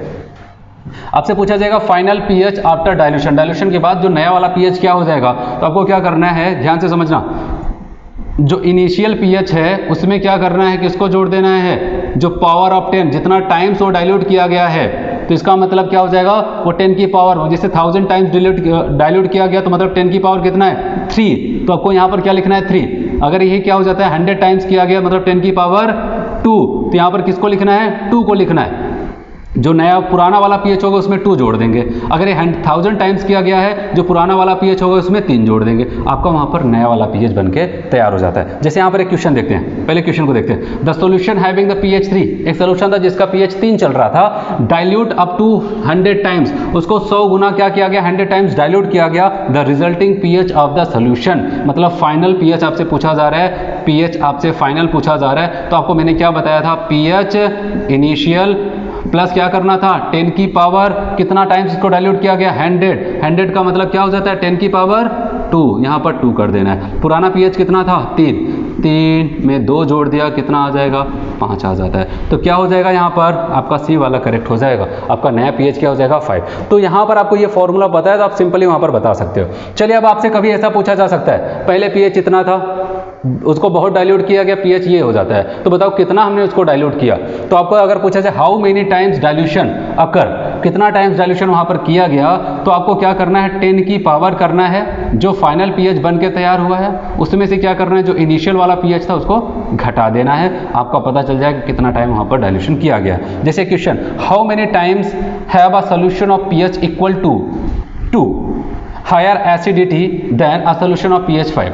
बताइए कि कोई सोल्यूशन था जिसमें pH इनिशियल की वैल्यू बताई गई है 2, फिर बताया गया इसमें डाइल्यूट किया गया, और आप खुद बताओ कितना टाइम्स को डाइल्यूट किया गया कि pH 5 हो जाए। तो यहाँ पर डाइल्यूशन की बात हो रहा है, ठीक है, डाइल्यूशन के टाइम्स की बात हो रही है, तो आप बताओगे क्या, आपको मैंने बताया 10 की पावर क्या, फाइनल pH कितना था 5 है, इनिशियल कितना था 2 था, ठीक है, बताओ कितना आ जाएगा 10 की पावर 3, और ये क्या हो जाएगा आप बताओगे 1000। तो 1000 टाइम उसको क्या किया गया वहाँ पर डाइल्यूट किया। समझ में आया सबको यहाँ पर। चलिए आप लोग आखिरी केस देखते हैं, for weak acid and weak basis. अभी तक हम लोग जितना केस लेके चल रहे थे वो किसके लिए था, स्ट्रॉन्ग एसिड स्ट्रॉन्ग बेसिस का केस चल रहा था, इसलिए बताया गया जो उसकी मोलैरिटी नॉर्मेलिटी चलती थी उसी से हम लोग डायरेक्टली उसके कंसंट्रेशन को H+ कंसंट्रेशन OH- कंसंट्रेशन को निकाल लेते थे। लेकिन यहाँ पर हम लोग बात करते हैं अगर कोई वीक एसिड है और वीक बेस है तो वहाँ पर कैसे निकाला जाए। पहली बात तो वीक एसिड है वीक बेस है तो वो ज़्यादा टूटेगा नहीं, जब 100% डिसोसिएशन नहीं होगा तो उसकी कंसंट्रेशन से हम लोग वहाँ पर pH को नहीं निकाल सकते हैं, ठीक है। वहाँ पर क्या करना पड़ेगा, हम लोग आते हैं यहाँ पर, मान लिया कभी इसकी कंसंट्रेशन C हुआ करती थी, एट इक्विलिब्रियम पे क्या हुआ, इससे C अल्फा टूटा, तो यहाँ पर C अल्फा बना, यहाँ पर C अल्फा टूटा, C अल्फा बना है, ठीक है। और आपको बताया H+ की कंसंट्रेशन अगर निकालनी हो तो क्या कहेंगे, अब बताओ H+ कंसंट्रेशन बराबर C अल्फा, यही तो होता है, क्योंकि pH बराबर हम लोग जानते हैं माइनस लॉग H+ कंसंट्रेशन। क्योंकि वीक एसिड की हम लोग बात कर रहे हैं तो वीक एसिड में आपको क्या करना है, यहाँ पर H+ की कंसंट्रेशन को इस टर्म में देखना है कि आखिर इक्विलिब्रियम सच में उसकी H+ की कंसंट्रेशन कितनी है। तो आप बताओगे यहाँ पर क्या हो जाएगा, C अल्फा रख दिया। हो सकता है आपको क्वेश्चन में क्या दिया गया, C की वैल्यू सोल्यूशन की कंसंट्रेशन दिया गया है और डिग्री ऑफ डिसोसिएशन दे दिया गया है, हम इससे क्या करते हैं pH को यहीं पर खत्म कर देते हैं, यहीं पर सॉल्व कर लेते हैं। लेकिन ऐसा नहीं दिया गया, हो सकता है आपको अल्फा नहीं दिया गया, वहाँ पर एसिड डिसोसिएशन कांस्टेंट दिया गया, वहाँ पर इंफॉर्मेशन आपको दिया जाएगा, ठीक है। H+ कंसंट्रेशन बराबर C अल्फा होता है, ये तो हम लोग जान रहे हैं, और आपको पता है अल्फा बराबर क्या हो जाता है, √K/C, यही तो होता है। ओस्टवाल डाइल्यूशन लॉ में ये सीखा था, ठीक है, K/C हो जाता था, फिर मैंने कहा डाइल्यूशन होता था यहाँ पर ऊपर भी चला जाता था। अब आपको पता है एक C बाहर एक C अंदर है, रूट की बात है, इसका मतलब ये अंदर जब रहा होगा स्क्वायर के साथ होगा, ये अंदर जाता होगा, सॉल्व करते हैं तो अंदर रूट आ जाएगा Ka/C। तो ओवरऑल pH की वैल्यू यहाँ पर क्या हो जाती है, pH बराबर माइनस लॉग H+ कंसंट्रेशन बराबर माइनस लॉग √Ka/C। तो कहने का मतलब अगर अल्फा और C के बारे में इंफॉर्मेशन दिया तो pH को ऐसे निकाल लिया, और अगर आपको अल्फा नहीं मिल रहा है तो आपको क्या दिया जाएगा, वहाँ पर K दिया जाएगा। तो pH को कैसे निकालेंगे, माइनस लॉग √Ka/C, इसको रख करके सॉल्व करेंगे, pH निकल जाएगा। और ऐसे अगर हम लोग बेस का एग्जांपल लेते हैं, सेम इसी टाइप का होगा, माइनस लॉग OH- कंसंट्रेशन, और यहाँ पर क्या करेंगे, minus log √Ka/C, sorry Kb, चूंकि बेस है तो बेस का यहाँ पर डिसोसिएशन कांस्टेंट इंटू C कर देंगे, आपका pH आ जाएगा। फिर फाइनली हम लोग क्या करते हैं, pH को भी वहाँ पर निकाल सकते हैं। समझ में आया इतना। चलिए यहाँ पर हम लोग बात करने वाले बहुत ही इंपॉर्टेंट टॉपिक है जिसका नाम solubility and solubility product. Solubility जिसको लोग S से रिप्रेजेंट करते हैं, सॉल्युबिलिटी प्रोडक्ट जिसको लोग KSP से रिप्रेजेंट करते हैं, ठीक है। इसको हम लोग यहाँ पर पढ़ने वाले बहुत ही इंपॉर्टेंट टॉपिक, इससे क्वेश्चन बहुत बार पूछा जाता है। लेकिन उससे पहले मैं आपको थोड़ा सा यहाँ पर इंट्रोडक्शन दे दूँ। टाइप ऑफ सोल्यूशन की बात करते हैं, on the basis of saturation type of solution कितने टाइप्स के हो सकते हैं। तो पहला सोल्यूशन यहाँ पर बताया गया जिसको कहा गया अनसैचुरेटेड सोल्यूशन। एक सोल्यूशन है जो कि अनसैचुरेटेड है। अनसैचुरेटेड का मतलब ये हो जाता है, आप ऐसा सिंपल सा मानो, यहाँ पर कोई एक बीकर था, यहाँ पर हमने कोई सॉल्वेंट भर दिया है, हमने क्या करते हैं, यहाँ पर कोई सोल्यूट लेके चलते हैं, थोड़ी सी मात्रा सोल्यूट को इसमें डाल दिया, वो घुल गया, ठीक है, घुल गया।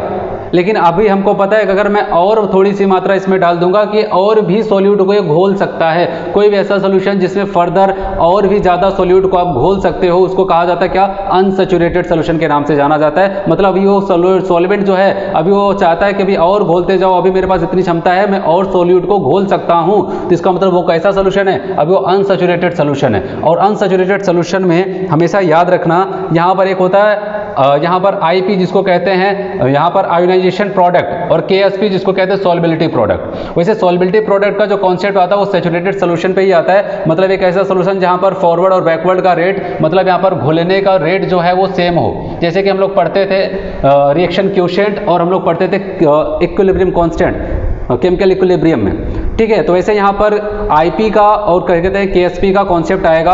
IP को आप कहीं पर भी देख सकते हो, किसी भी कंडीशन में देख सकते हो, लेकिन अगर KSP की बात करते हैं वो केवल और केवल देखा जाएगा कहाँ पर, सैचुरेटेड सोल्यूशन पे। जैसे वहाँ पर Q को आप किसी भी रेट पे देख सकते थे, लेकिन K इक्विलिब्रियम को केवल और केवल देखा जाता था इक्विलिब्रियम पर जब फॉरवर्ड और बैकवर्ड का रेट सेम हो। तो वैसे यहाँ पर बात करते हैं अनसैचुरेटेड कोई सोल्यूशन है तो उसके आयनिक प्रोडक्ट की जो वैल्यू होगी, आयनिक प्रोडक्ट की जो यहाँ पर वैल्यू हो जाएगी वो बताएगा KSP से कम होगी अगर वो अनसैचुरेटेड है, मतलब अभी फुलफिल नहीं है, अभी ये कह रहा है कि मेरी डिमांड और ज़्यादा है। तो आपको बताया अगर इसका मतलब इसमें और भी ज़्यादा सॉल्यूट को घोला जा सकता है, मतलब रिएक्शन को फॉरवर्ड में भेजा जा सकता है, इसलिए बताया गया रेट ऑफ फॉरवर्ड क्या हो जाता है, बैकवर्ड से ज़्यादा होता है अनसैचुरेटेड है। तो अगर बात करते हैं सैचुरेटेड सोल्यूशन है, मतलब कह रहा है कि अब जितनी मेरी जितना क्षमता था, ठीक है, यहाँ पर जो सॉल्वेंट है वो कहता है कि भैया जितना सॉल्यूट को घोलना था मैं उनको घोल चुका हूँ, अब इसके बाद अगर आप सॉल्यूट को डालोगे तो यहाँ पर कोई घुलने वाला नहीं है, उसकी सॉल्बिलिटी नहीं मिलेगी। इसका मतलब वो सैचुरेट हो चुका है, जितना घोलना था उतना घोल चुका है। अब यहाँ पर क्या हो जाएगा, rate of forward rate of backward के बराबर हो जाता है, और इसी कंडीशन में बताया गया यहाँ पर आयोनाइजेशन प्रोडक्ट KSP सॉल्बिलिटी प्रोडक्ट के बराबर हो जाता है। फिर बात करते हैं एक और ये सारी चीज़ें एक पर्टिकुलर टेम्परेचर की बात करें, फिक्स टेम्परेचर पे बात हो रही है। अब बात करते हैं सुपर सैचुरेटेड सोल्यूशन। बताया गया एक ऐसा सोल्यूशन था, वो कह रहा है कि भैया मेरे पास जितनी क्षमता थी, ठीक है, मैंने वहाँ पर सॉल्यूट को घोल दिया, लेकिन आप माने नहीं, आपने क्या किया, वहाँ पर टेम्परेचर को बदला, ठीक है, टेम्परेचर को और बढ़ा दिया, जिसकी वजह से अब वही सॉल्यूट क्या कर रहा है, जो घुल नहीं रहा था अब ये और ज़्यादा सॉल्यूट को भी वहाँ पर घोलने लगता है। मतलब कि एक पर्टिकुलर टेम्परेचर पे नहीं घोल रहा था, सैचुरेटेड हो गया, लेकिन उसी सैचुरेटेड सोल्यूशन में हमने क्या किया, टेम्परेचर को और बढ़ा दिया, सॉल्यूट और भी ज़्यादा वहाँ पर डिजॉल्व होने लगे। उसको कहा जाता है सुपर सैचुरेटेड सोल्यूशन के नाम से जाना जाता है। और याद रखना सुपर सैचुरेटेड सोल्यूशन में क्या हो जाता है, आयनिक प्रोडक्ट ज़्यादा होता है और KSP कम हो जाता है। इसका मतलब आयनिक प्रोडक्ट ज़्यादा हो जाता है तो वहाँ पर रेट ऑफ बैकवर्ड, तो बैक जाने के चांसेस ज़्यादा हो जाते हैं, फॉरवर्ड का कम होगा। अगर फॉरवर्ड में जाएगा तो वहाँ पर आयनिक फॉर्म बनाएगा, बैकवर्ड में जाएगा तो वहाँ पर क्या हो जाएगा, प्रेसिपिटेट फॉर्म बनाने के ज़्यादा चांसेस होते हैं। इसलिए कहा जाता है कौन से कंडीशन में प्रेसिपिटेट बन सकता है। अब बताओगे अगर कोई सुपर सैचुरेटेड सोल्यूशन है तो वहाँ पर प्रेसिपिटेशन के चांसेस होते हैं। जैसे ही आप टेम्परेचर देना थोड़ा कम करोगे, ये क्या करेगा, प्रेसिपिटेट होने लगता है। ठीक है, तो ये चीज़ें आपको याद रखनी है। क्वेश्चन आ जाता है, पूछा जाएगा कहाँ पर प्रेसिपिटेट हो सकता है, तो आपको वहाँ पर KSP की वैल्यू दे दिया जाएगा, IP की वैल्यू को आपको वहाँ पर निकालना है, और आपको जहाँ पर भी IP की वैल्यू KSP से ज़्यादा नजर आएगा, इसका मतलब वहाँ पर प्रेसिपिटेशन होगा। यहाँ पर प्रेसिपिटेशन के चांसेस होते हैं, क्वेश्चन कई बार पूछा गया। चलिए अब लोग बात करते हैं यहाँ पर रिलेशनशिप सॉल्युबिलिटी और सॉल्युबिलिटी प्रोडक्ट का, जो मैंने यहाँ पर बताया था। अब इनके रिलेशन की बात करते हैं, इनका रिलेशन कैसे बनता है। सबसे पहले आप सॉल्युबिलिटी को सीख लो, जिसको हम लोग कभी मोलरिटी कहा करते थे, और आपको पता है केमिकल इक्विलिब्रियम उसको एक्टिव मास कहा गया। ठीक है, कहीं पर कंसंट्रेशन यूज किया जाता है, तो यहाँ पर हम लोग किसी को डिसॉल्व कर रहे हैं, वहाँ पर सॉल्युबल कर रहे हैं उसको, तो यहाँ पर उसी कंसंट्रेशन को हम लोग यहाँ पर क्या कहते हैं, सॉल्युबिलिटी के नाम से जानते हैं। जैसे कि हम लोग पढ़ रहे थे तो हम लोग कोई भी सोल्यूशन होता था उसको कहते थे, मान लीजिए इसकी कंसंट्रेशन C है, अब ये टूटा नहीं थे 0,0 है, हम लोग यहाँ पर सॉल्युबिलिटी कहेंगे। अब यहाँ पर बात करते हैं कैसा रिलेशन होता है यस का KSP के साथ। यहाँ पर हम लोग देखेंगे कौन कौन से टाइप का सोल्यूशन, मान लिया AB टाइप का सोल्यूशन है, कोई टूटता है तो क्या A+ और B- में जाता है। मान लिया यहाँ पर जो भी AB है उसकी सॉल्युबिलिटी क्या है, ठीक है, S है, तो अभी यहाँ पर ये टूटा नहीं है, लेकिन आपको पता है बाद में जितनी इसकी सॉल्युबिलिटी होगी सबके सब टूट जाएंगे, सॉल्युबल हो जाएंगे, और यहाँ पर क्या हो जाएगा, इसकी कंसंट्रेशन SS, या फिर कह सकते हैं इसकी सॉल्युबिलिटी S हो जाएगी, इसकी सॉल्युबिलिटी S हो जाएगी। तो याद रखना है, जिसको हम लोग कंसंट्रेशन कहते हैं तो उसी को हम लोग यहाँ पर सॉल्युबिलिटी करें, कोई नया टर्म नहीं है। जैसे कंसंट्रेशन का कॉन्सेप्ट वैसे यहाँ पर, अब यहाँ पर बस ये है कि जितना सॉल्युबल ये था, AB का जितना पार्ट सॉल्युबल था वो सबके सब सॉल्युबल हो जाएंगे, इसलिए बताया गया उतना ही पार्ट यहाँ पर इसका हो जाएगा, उतना पार्ट यहाँ पर हो जाता है। ठीक है, अब यहाँ पर बात करते हैं KI निकालते, तो यहाँ पर क्या हो जाता है, A+ की कंसंट्रेशन इंटू B- की कंसंट्रेशन अपॉन AB। तो आपको बताया यहाँ पर अगर इसको हम लोग यहाँ पर ऊपर लेके जाते हैं तो यहाँ पर KI इंटू AB हो जाएगा, और A+ इंटू B- की कंसंट्रेशन KI इंटू AB, इसी को हम लोग क्या करते हैं, यहाँ पर एक कांस्टेंट बनाते हैं KSP। जैसे वाटर के केस में मैंने बताया था हम लोग वहाँ पर KW लिखते थे, वहाँ पर यहाँ पर बात करते हैं हम KSP लिखते हैं। ठीक है, सॉल्युबिलिटी प्रोडक्ट। और बताया गया यहाँ पर एनायंस का, आयनिक प्रोडक्ट का मतलब क्या हो सकता है? अब बताओ कोई भी सॉल्यूट या फिर लेके चल रहे हैं जिसके जो आयंस हैं उनके आयंस की कंसंट्रेशन को आपस में मल्टीप्लाई कर देते हैं, उसे कहा जाता है आयोनिक प्रोडक्ट। ठीक है, तो अब यहाँ पर बताया कि इसका मतलब KSP, हम लोग सैचुरेटेड सोल्यूशन की बात कर रहे हैं, सैचुरेटेड सोल्यूशन की बात कर रहे हैं, और यहाँ पर बताया कि KSP अब किसके बराबर हो जाएगा? आयनिक प्रोडक्ट के बराबर होगा। तो हमारा जो यहाँ पर डिस्कशन होगा वो इसके लिए ज़्यादा चलने वाला है, सैचुरेटेड सोल्यूशन के लिए। तो यहाँ पर KSP कैसे है आपको दिखाई दे रहा है, जब आयोनाइजेशन कांस्टेंट को क्या करते हैं, AB की कंसंट्रेशन से मल्टीप्लाई करते हैं, जो भी सोल्यूट है उसकी कंसंट्रेशन से मल्टीप्लाई करते हैं, तो यहाँ पर आ जाता है, क्योंकि ये भी फिक्स होगा ये भी फिक्स होगा, इसलिए बताया गया यहाँ पर एक नया कांस्टेंट आता है जिसको लोग कहते हैं सॉल्युबिलिटी प्रोडक्ट के नाम से जानते हैं। तो ओवरऑल को समझ में आया, सॉल्युबिलिटी प्रोडक्ट बराबर A+ की कंसंट्रेशन इंटू B- की कंसंट्रेशन, ये हो जाता है, ऐसे देखा जाता है। अब यहाँ पर इसकी वैल्यू मैंने बताया था, इसकी वैल्यू यस आती है, इसकी यस आती है। तो आप बताओ A+ की कंसंट्रेशन कितनी है? S, या फिर सॉल्युबिलिटी कितनी है? S, B- की कितनी है? B, S। तो आप क्या कर सकते हो, KSP बराबर S इंटू S क्या हो जाएगा? S का स्क्वायर आ जाएगा। तो AB टाइप का है तो वहाँ पर KSP और S के बीच में क्या रिलेशन आ जाएगा? KSP बराबर S का स्क्वायर आ जाएगा। ये AB2 टाइप का हो जाएगा तो वहाँ पर क्या हो जाएगा? आप बताओ कि मान लिया इसकी पहले सॉल्युबिलिटी S थी, अभी ये टूटा नहीं है, लेकिन जब टूटेगा जितनी सॉल्युबिलिटी थी वो खत्म हो जाएगा, यहाँ पर S, और चूंकि ये 2B बन रहा है तो यहाँ पर क्या हो जाएगा? 2S आ जाएगा। KSP बराबर अब आपको पता चल गया है कंसंट्रेशन ऑफ A2+ की इनटू कंसंट्रेशन B- का स्क्वायर हो जाएगा। ठीक है, अब आप बताओ इसका कितना आया सॉल्युबिलिटी या फिर कंसंट्रेशन? S आया, और इसका कितना आया है? 2S आया है, यहाँ पर रख दिया। आपको पता है 2 2 4 हो जाएगा, और SS का यहाँ पर की स्क्वायर है, यहाँ पर 1 है, पावर क्या हो जाएगी? सम हो जाएगी, यहाँ पर 3 आ जाएगा। तो यहाँ पर क्या आ जाता है? 4S3 आ जाता है। तो कहने का मतलब कुछ भी दे दिया जाए आप उसको आसानी से वहाँ पर कर सकते हो। समझ में आया यहाँ पर? चलिए यहाँ पर हम लोग बात करने वाले हैं साल्ट हाइड्रोलिसिस। साल्ट हाइड्रोलिसिस होता क्या है आपको पता है? साल्ट बनता कैसे? आप बताओगे न्यूट्रलाइजेशन रिएक्शन के थ्रू साल्ट का फॉर्मेशन होता है, मतलब एसिड और बेस की रिएक्शन कराई जाती है तो साल्ट और वाटर का फॉर्मेशन होता है। बताइए कि इसी रिएक्शन को आप पलट दो।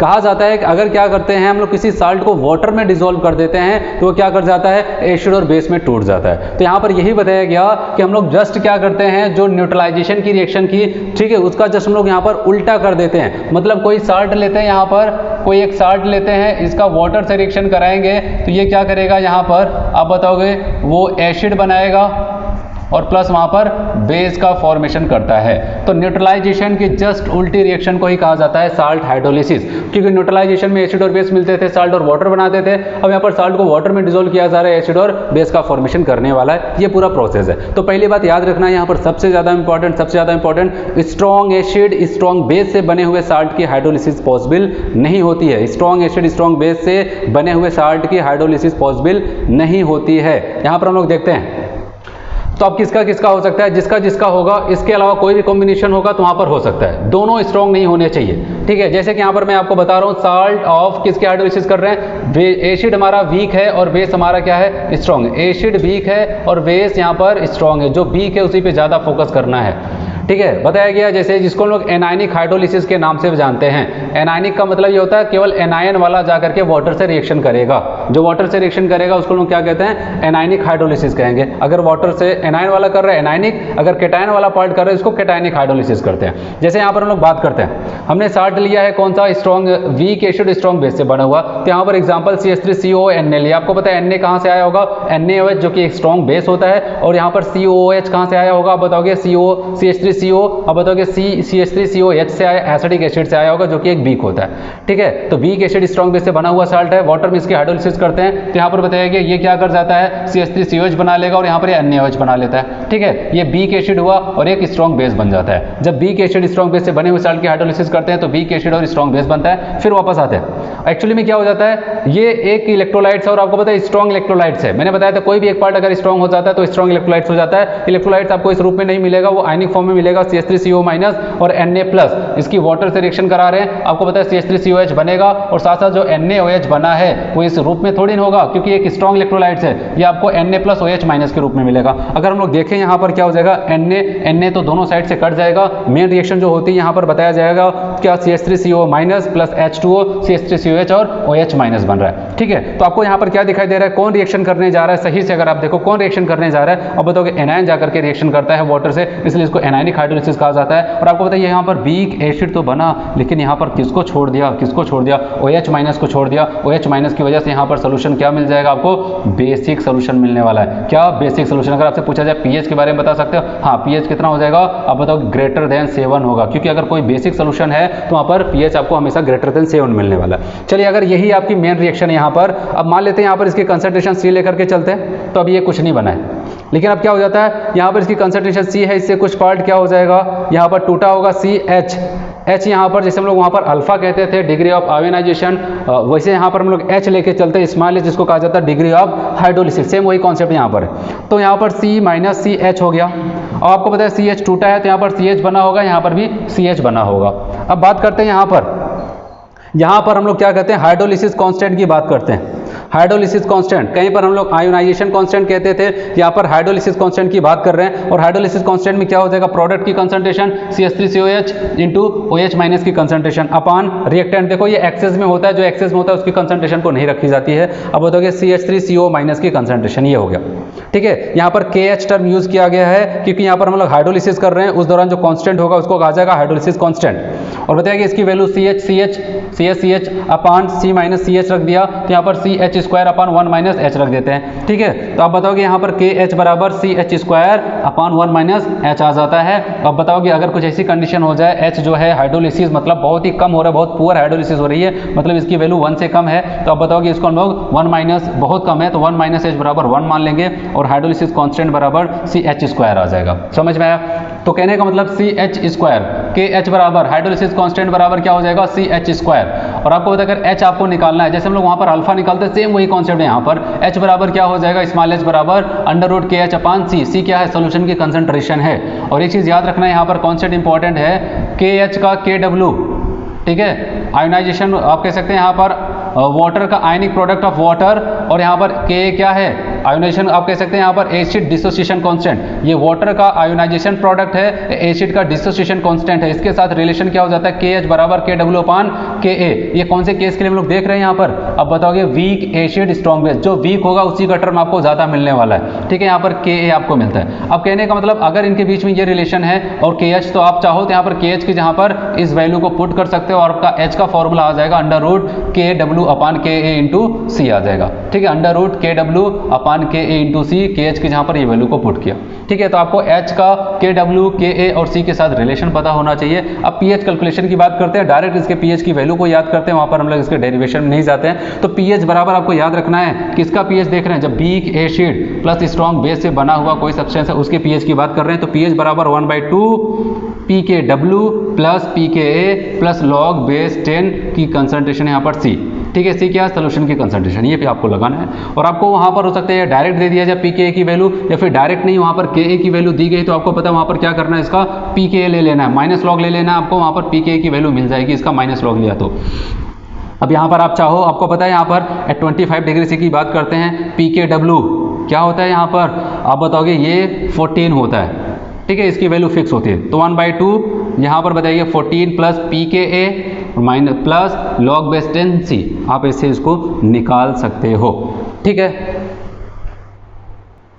चलिए यहाँ पर हम लोग बात करने वाले हैं साल्ट हाइड्रोलिसिस। हम लोग पढ़ रहे थे, मैंने आपको यहाँ पर पूरा इसका डिराइव करके दिखाया था, अगर वीक एसिड स्ट्रॉन्ग बेस लेकर के चलते हैं तो, ठीक है। अब उसी की टाइप से क्या करते हैं, सबको डिराइव किया जाता है। मैं सब सारे केस का यहाँ पर जो इंपॉर्टेंट फॉर्मूला है मैं यहाँ पर एक टेबल में समझ लेते हैं। बताइएगा, सबसे पहले मैंने आपको बताया अगर वीक एसिड स्ट्रॉन्ग बेस है तो वो क्या हो जाता है, एनायनिक हाइड्रोलिसिस का पार्ट होता है, एनायन वाला पार्ट जाकर के वहाँ पर रिएक्शन करता है। अगर हमसे पूछा जाए वहाँ पर KH जिसको कहते हैं हाइड्रोलिसिस कांस्टेंट का फॉर्मूला क्या आ जाता था, CH square upon 1 minus H। H क्या हो जाता था, डिग्री ऑफ हाइड्रेशन यहाँ पर हुआ करता था।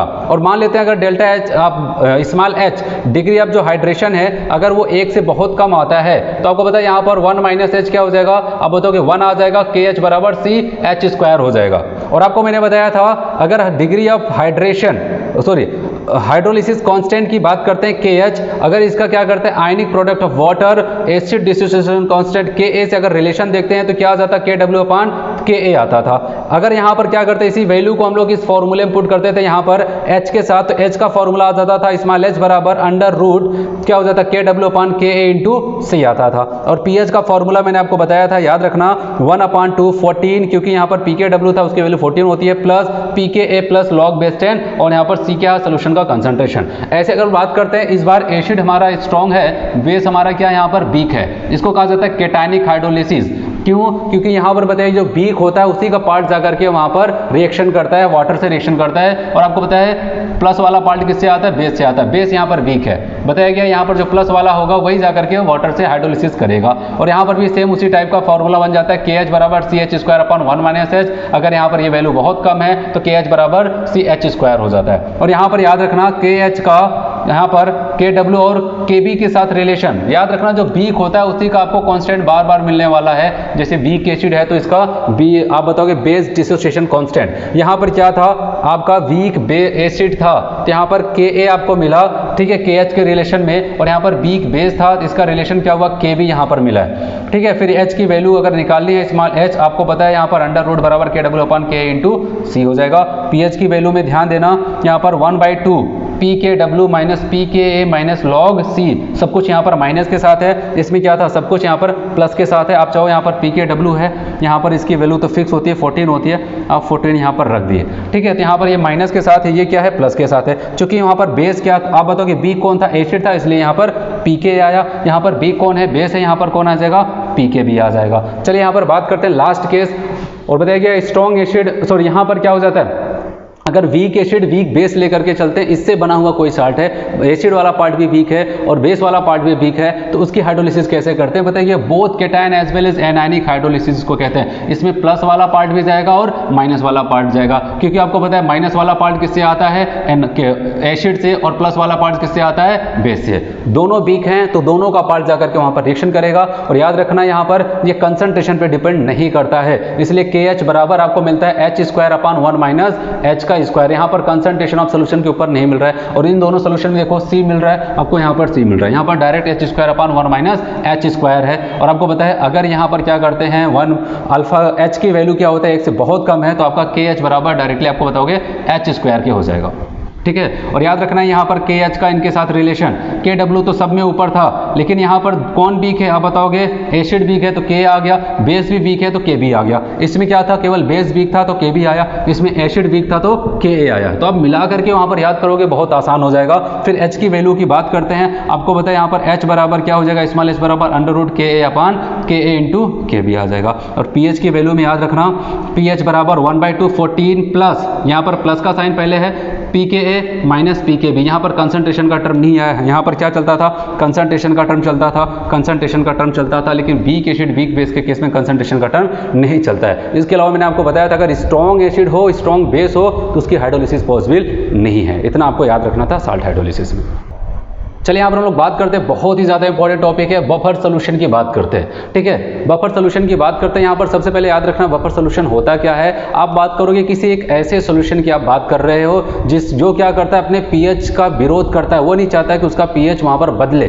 कहा गया अगर कोई भी एक ऐसा सोल्यूशन जिसमें स्मॉल क्वांटिटी में हमने एसिड मिला दिया, स्मॉल मात्रा में हमने क्या किया, वहाँ पर बहुत कम मात्रा में बेस मिला दिया, फिर उसका डाइल्यूशन कर देते हैं और वो अपने पीएच को बदलने नहीं देता है, ठीक है। तो वो अपने पीएच को बदलने नहीं देता, मतलब वो सोल्यूशन कैसा है, वो एक बफर सोल्यूशन है, मतलब अपने पीएच के बदलाव का विरोध करता है, उसको बदलने नहीं देता है, उसी को कहा जाता है, वो आपका सोल्यूशन क्या हो जाएगा, बफर सोल्यूशन हो जाएगा। समझ में आया यहाँ पर। अब आते हैं हम लोग यहाँ पर बात करते हैं बफर सोल्यूशन आपको कितने टाइप्स के मिल सकते हैं। खास करके ये सबसे ज्यादा इंपॉर्टेंट है, आपसे वहां पर ऑप्शन दे दिया जाएगा, पूछ लिया गया इसमें से कौन बफर सोल्यूशन है कौन नहीं है, तो आपको याद रखना है बफर सोल्यूशन दो टाइप्स के हो सकते हैं, एसिडिक बफर हो सकता है और बेसिक बफर हो सकता है, ठीक है। अब बात करते हैं कैसे पहचाना जाए। याद रखना जो जिस नाम से बफर चल रहा है, किस नाम से बफर चल रहा है, ये वाला किस नाम से चल रहा है, एसिड के नाम से बफर चल रहा है, जिस नाम से चल रहा है वो वीक होना चाहिए। यहाँ पर एसिडिक बफर है तो यहाँ पर एसिड वाला पार्ट क्या होना चाहिए, वीक होना चाहिए, और वीक एसिड के साथ क्या होना चाहिए, उसका कॉन्जुगेट बेस होना चाहिए। आपको पता है कोई एक एसिड हुआ, मान लिया यहाँ पर हम लोग क्या कहते हैं HA नाम का कोई एक एसिड है, ये क्या करेगा, टूटेगा, H+ बनाएगा और A- होता है। ये आपका एक अगर ये एसिड है, एसिड से H+ बनने के बाद जो बचता है उसको क्या कहते हैं, उसका कॉन्जुगेट बेस कहते हैं। तो यहाँ पर यही बताया गया कोई भी एक एसिड लिख दिया जाए, उसके साथ में लिख दिया दिया जाए कि भैया उसके साथ में हमने यहाँ पर इसका कॉन्जुगेट बेस भी रखा है, क्या ये बफर सोल्यूशन होगा? आप बताओगे हाँ ये बफर सोल्यूशन होगा। फिर बताइए यहाँ पर अगर कोई वीक एसिड लिया गया, कॉन्जुगेट बेस नहीं मिल रहा है, आपको क्या मिल सकता है वहाँ पर? Salt of week acid and strong base. आपको किसी वीक एसिड के साथ साल्ट भी रख दिया जाए, किसी वीक एसिड के साथ आपको क्या लिखा गया? वहाँ पर साल्ट लिखा गया, लेकिन याद रखो आपका साल्ट कैसा है? बताइएगा वो वीक एसिड और स्ट्रॉन्ग बेस से मिलकर के बना हुआ है। बेस स्ट्रॉन्ग होना चाहिए, ध्यान से समझना यहाँ पर ये सारे कॉन्सेप्ट, क्वेश्चन गलत नहीं होना चाहिए। स्ट्रॉन्ग जो आपका बेस साल्ट होगा, साल्ट में जो बेस वाला पार्ट हो वो स्ट्रॉन्ग हो, लेकिन एसिड आपका वीक वाला ही चलना चाहिए। ये दोनों कॉम्बिनेशन याद रखना, आपका क्वेश्चन कभी गलत नहीं होगा। एसिड का उसके साथ क्या करते हैं? वीक एसिड के साथ कंजुगेट बेस लेते हैं, ठीक है। आप बताओ एसिडिक बफर, वीक एसिड लिया, क्या करते हैं? एक ऐसा साल्ट लेते हैं उसके साथ में जो उसी वीक एसिड का और उसके साथ क्या करते हैं? कोई स्ट्रॉन्ग बेस का बना हुआ साल्ट होता है, ठीक है, वो एसिडिक बफर होगा। जैसे H3PO4 ये क्या हो जाता है? आपका एक वीक एसिड होगा, ठीक है। इसका यहाँ पर ये क्या है? एक H+ को निकाल दे, एनायन बना, ये क्या हो जाएगा? इसका कॉन्जुगेट बेस हो जाता है। या फिर कह सकते हैं H3PO4 को क्या किया यहाँ पर? एक साल्ट के साथ लेके, और साल्ट कहाँ से आया? बताओगे यहाँ पर केटायन वाला पार्ट कहाँ पर है? एक स्ट्रॉन्ग बेस NaOH से बना हुआ है, और ये किससे आए हुए हैं? आप बताओगे H3PO4 से आए हैं। तो यही तो कॉम्बिनेशन मैंने आपको बताया था, वीक एसिड स्ट्रॉन्ग बेस से मिला हुआ साल्ट भी हो सकता है किसी वीक एसिड के साथ, दिख रहा है यहाँ पर, चाहे एनायन को लो या फिर इसको लो। फिर यहाँ पर एक एग्जांपल लेते हैं, CH3COH लिया, इसके साथ इसका एनायन लिया, बताओगे बना लेगा? वीक एसिड है, उसका कॉन्जुगेट बेस है, बना लेगा। फिर बताइए वीक एसिड है, उसका एक साल्ट लिया गया है किसी स्ट्रॉन्ग बेस के साथ, यहाँ पर Na कौन सा है? NaOH, एक स्ट्रॉन्ग वाला, वही तो कॉम्बिनेशन बताया यहाँ पर, ये भी सही हो जाएगा। फिर यहाँ पर तीसरा वाला ध्यान देना, होगा कि नहीं होगा? बताओ यहाँ पर होगा कि नहीं होगा? आप खुद समझो। यहाँ पर मैंने लिया है H2SO4 और यहाँ पर इसका एक एनायन लिया है HSO4-, क्या ये होगा? अब बताओ H2SO4 क्या होता है? ये स्ट्रॉन्ग एसिड होता है। क्या मैंने किसी कॉम्बिनेशन में यहाँ पर बताया था कॉन्सेप्ट में स्ट्रॉन्ग एसिड होना चाहिए? नहीं, तुरंत इसको कैंसिल कर दो, ठीक है। स्ट्रॉन्ग एसिड नहीं होना चाहिए, यहाँ पर आप बताओगे ये नहीं होगा क्योंकि एसिड आपका वीक होना चाहिए। फिर बात करते हैं calculation, pH calculation of acidic buffer. अगर एसिडिक बफर उसके पीएच का कैलकुलेशन कैसे करते हैं उसको बताने के लिए एंडरसन का इक्वेशन आता है। हम लोग डायरेक्ट पीएच को यहाँ पर देखते हैं, पीएच बराबर pKa, जो वीक है उसका Ka चलेगा, pKa प्लस लॉग एनायन, या फिर जो हम कहते हैं जिसको यहाँ पर जैसे कि ये एनायन था, इसकी कंसंट्रेशन अपान इनकी कंसंट्रेशन, इनकी कंसंट्रेशन अपान इस एसिड की कंसंट्रेशन को यहाँ पर रख देंगे, आ जाएगा। या फिर आपको क्या बात करते हैं यहाँ पर, एनायन को हम लोग क्या कहते हैं? Conjugate base. तो कहने का मतलब pH बराबर pKa plus log, pKa plus log क्या हो जाएगा? कॉन्जुगेट बेस का जो कंसंट्रेशन है, जो भी कंसंट्रेशन यहाँ पर आप निकालोगे अपान एसिड की जो कंसंट्रेशन होगी उससे डिवाइड कर दोगे, और यहाँ पर आप चाहो तो सॉल्व कर सकते हो। या फिर हो सकता है आपको वहाँ पर कॉन्जुगेट बेस नहीं है, ठीक है, मैंने आपको दूसरा कॉन्सेप्ट क्या बताया था, वहाँ पर साल्ट हो सकता है, तो आपको क्या करना है? सॉल्ट की कंसंट्रेशन अपान एसिड की कंसंट्रेशन आप कर दोगे, यहाँ पर साल्ट की कंसंट्रेशन अपान एसिड की कंसंट्रेशन, तो आप यहाँ पर pH को निकाल सकते हो एसिडिक बफर में। फिर हम लोग बात करते हैं दूसरा, जो यहाँ पर बेसिक बफर की बात करते हैं। और बेसिक बफर में बताया गया कोई वीक एसिड होगा, और याद रखना उस वीक एसिड का क्या हो जाएगा? वहाँ पर कॉन्जुगेट बेस हो जाएगा। वीक एसिड का क्या हो जाता है? वहाँ पर एक कॉन्जुगेट बेस हो जाएगा। या फिर बात करते हैं किसी वीक एसिड को लिया गया, उसके साथ हमने किसको ले लिया? आप बताओगे किसको लिया है? एक साल्ट लेते हैं, कैसा साल्ट लेते हैं? आप बताओगे जो कि वीक एसिड से मिलकर के बना है, लेकिन सॉरी वीक बेस से मिलकर के बना है, और यहाँ पर एसिड क्या हो जाता है? स्ट्रॉन्ग है। तो जिस नाम से साल्ट चल रहा है वो पार्ट तो वीक होना चाहिए, जिस नाम से साल्ट चल रहा है वो पार्ट आपका वीक होना चाहिए। ये बहुत इंपॉर्टेंट कॉन्सेप्ट है, सेम इसी की तरह है यहाँ पर भी है। जैसे अमोनिया लिया, आपको पता है अमोनिया एक क्या हो जाता है? अब बताओ एक बेस होता है, अगर ये H+ को एक्सेप्ट कर लेता है यहाँ पर अमोनियम आयन बन जाता है। तो आप बताओगे ये एक बेस है और H+ को कोई बेस एक्सेप्ट कर लेता है, वो क्या बन जाता है? कॉन्जुगेट एसिड हो जाता है। अगर इन दोनों का सेट मिल जाए तो आप बताओ, यही तो मैंने यहाँ पर बताया, बेस हुआ उसका कॉन्जुगेट एसिड हो जाता है, वहाँ पर आपका बेसिक बफर हो जाता है। फिर यहाँ पर CH3CH2NH2 एक बेस है, और कैसा बेस है? वीक बेस है, ठीक है, और यहाँ पर क्या हो जाता है? एक H+ को एक्सेप्ट कर लेता है, कॉन्जुगेट एसिड बन जाता है। अब बताओगे हाँ ये तो होगा, ठीक है। अब बात करते हैं यहाँ पर POH कैलकुलेशन। इसके केस में क्या करते हैं हम लोग? पहले POH निकालते हैं, ध्यान से समझना। यहाँ पर बेसिक बफर के केस में POH आप निकालोगे। Calculation of basic buffer formula किसने दिया? हेंडरसन ने दिया इक्वेशन। और बताओगे क्या हो जाएगा? सेम उसी की तरह हो जाएगा, सेम उसी की तरह हो जाएगा। POH बराबर pKb प्लस लॉग, साल्ट है तो साल्ट की कंसंट्रेशन अपान बेस। अगर आपने क्या किया है, बस यहाँ पर याद रहिए क्या लेके चले? pKb। यहाँ पर क्या चलता था? pKa चलता था, यहाँ पर pKb आएगा। और आप बताओगे अगर आपको साल्ट ने वहाँ पर कॉन्जुगेट एसिड दिया गया है उसकी कंसंट्रेशन, तो आपको क्या करना है? उसके यहाँ पर कॉन्जुगेट एसिड की कंसंट्रेशन अपान बेस हो जाता है। तो यहाँ तक जितने भी आयनिक इक्विलिब्रियम के मैक्सिमम इंपॉर्टेंट पॉइंट थे सारे कवर हो जाते हैं। तो आज हम लोग इतना ही करते हैं। धन्यवाद।